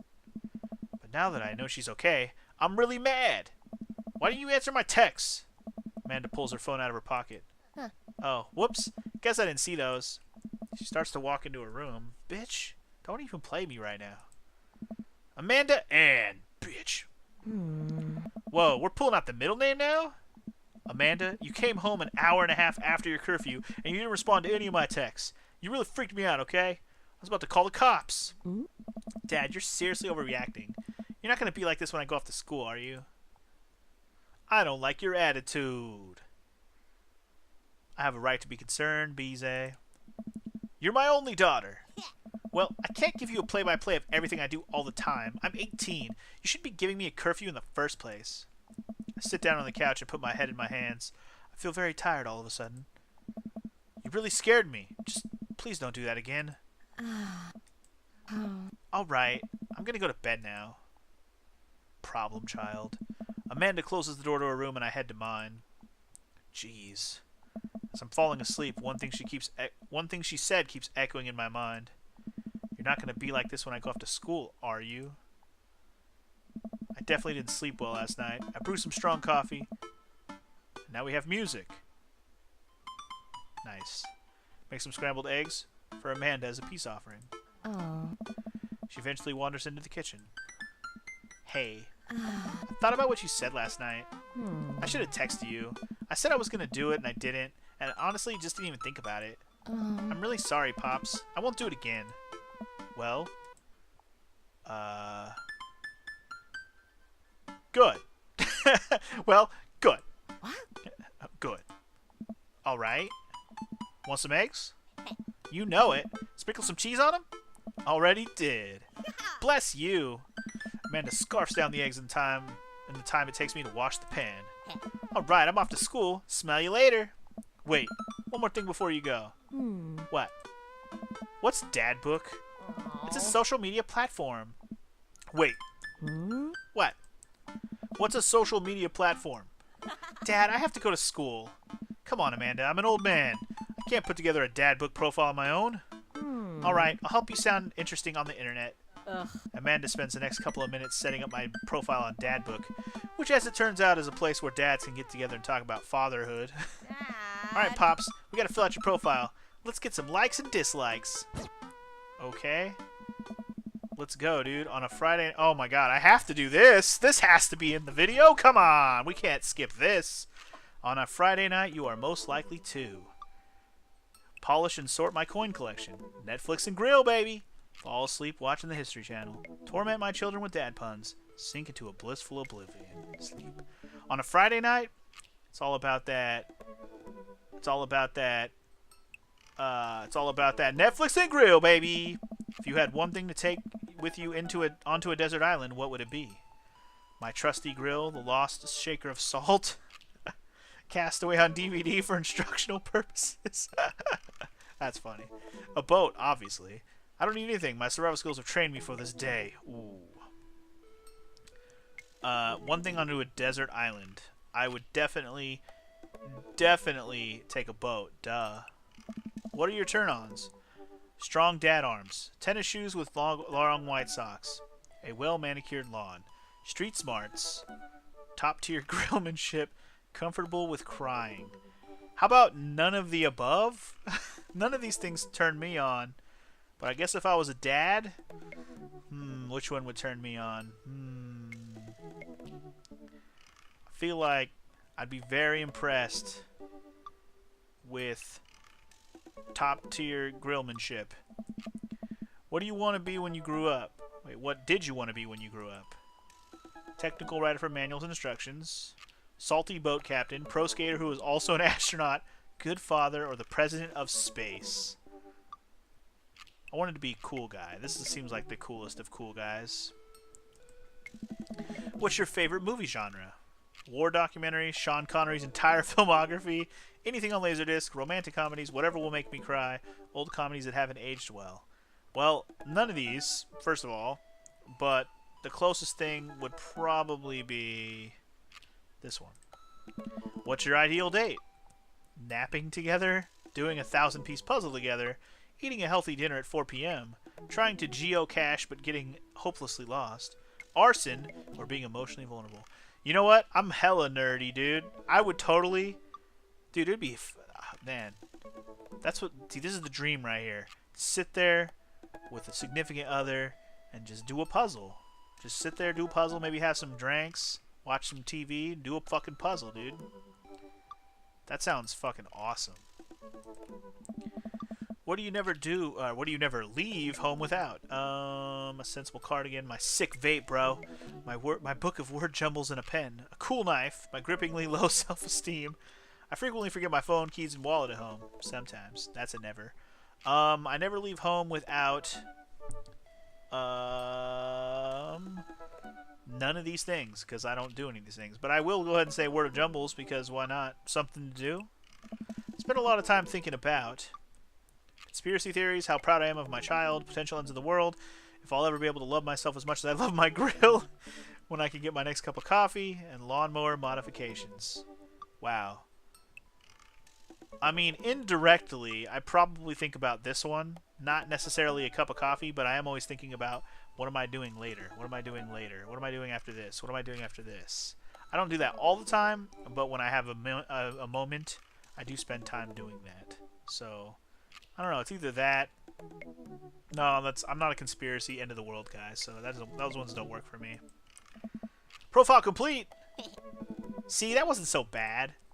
Yeah, that was actually kind of fun. I could totally spend all day on here just looking at people's profiles. You should message one of them, or more than one of them. All these dads seem pretty interesting. Okay. I promise I'll make some friends. Amanda gives me a hug. Go get him, Dad. Okay. Welcome. You've got dads. You've got dads. What does this say? Hello? Dad Manda. Hi, Funky. It's me, your dear old friend from way back in the day, Dad Manda. I'm delighted to see you've signed up for Dadbook. They've recently added this exciting new messenger service, so you may find yourself receiving messages from other dads like myself. Take care not to miss them. Amanda, is that you? What are you doing on Dadbook? Why, Funky, I never. We've known each other since business school. How could you possibly confuse me with your amazing and talented and easy-to-buy things for daughter? Though I am of course flattered, you should buy Amanda more things. Amanda, you know I didn't go to business school. I barely even managed to get my degree. Wait. No. Wow. I didn't say that. You never heard that. This is gold. I was a great student, I swear. I graduated top of my class because I worked hard and ate all my vegetables. Totally holding on to this for later. Wait, do you even remember what I majored in? I declined to comment. Cool. Thanks, Dad Manda. Alright, well anyway, guys. I think this is a perfect place to call this a day, because I think we get the idea. It's a dad dating simulator. We met all the dads, now we get to start hanging out with them and gently formulate or caress. No, I didn't mean caress. Gently... What's the word I'm looking for? Gently, I know the word I'm looking for, but it's escaping my brain because I'm trying to outro an episode right now. Gently cultivate, that's the word. Gently cultivate a relationship with each and every one of these dads, or maybe just one of them. I really don't know if it's like one playthrough is one arc. I don't know if you can juggle the dads and it's a harem game. I really don't know. Either way, this has been very interesting. I really like the dialogue in this game. I'm a big fan of how this game's laid out. I'm a little sad I'm not going to be playing the whole thing. That doesn't mean I can't play the whole thing at some point, but it does mean that Fappy February has officially come to a close because this is where I'm stopping. I hope you guys enjoyed this episode, and I really, really hope that you guys enjoyed Fappy February as a whole. I know it may have gotten a little overwhelming with how many games we went through. I mean, for the God's sakes, we played 28 different ones in 28 days, including the Let's Plays and the VNs that went alongside of it. So, I get that it was probably a lot of content to take in such a short amount of time, but I hope you guys enjoyed what you did watch nonetheless. And again, sorry for cutting this one a little bit short, but again, if I sat here and played this game all the way through, at least like one playthrough till I see credits, it's probably going to take me like another 4 hours. That's way too long to be a single video. 2 hours is pretty good and pretty damn long as it is. And I think it's like a perfect stopping point. Yeah, so thank you very much for watching this video. Thank you very much for watching anything from Fappy February if you did. And we're done. So instead of tomorrow being another episode of Fappies, we'll move on with our lives and play real video games again instead of date sims. But again, I will mention, any of those date sims you saw me play this month that I did not finish, I'll just put it out there that I may or may not come back to some of them just to finish them up if you want to see it. I'm not guaranteeing that will happen. I'm not even going to say that it will happen, but I'm just saying it's an option out there if I so choose, and if the requests are out there. Just putting it out there. But either way, we're done.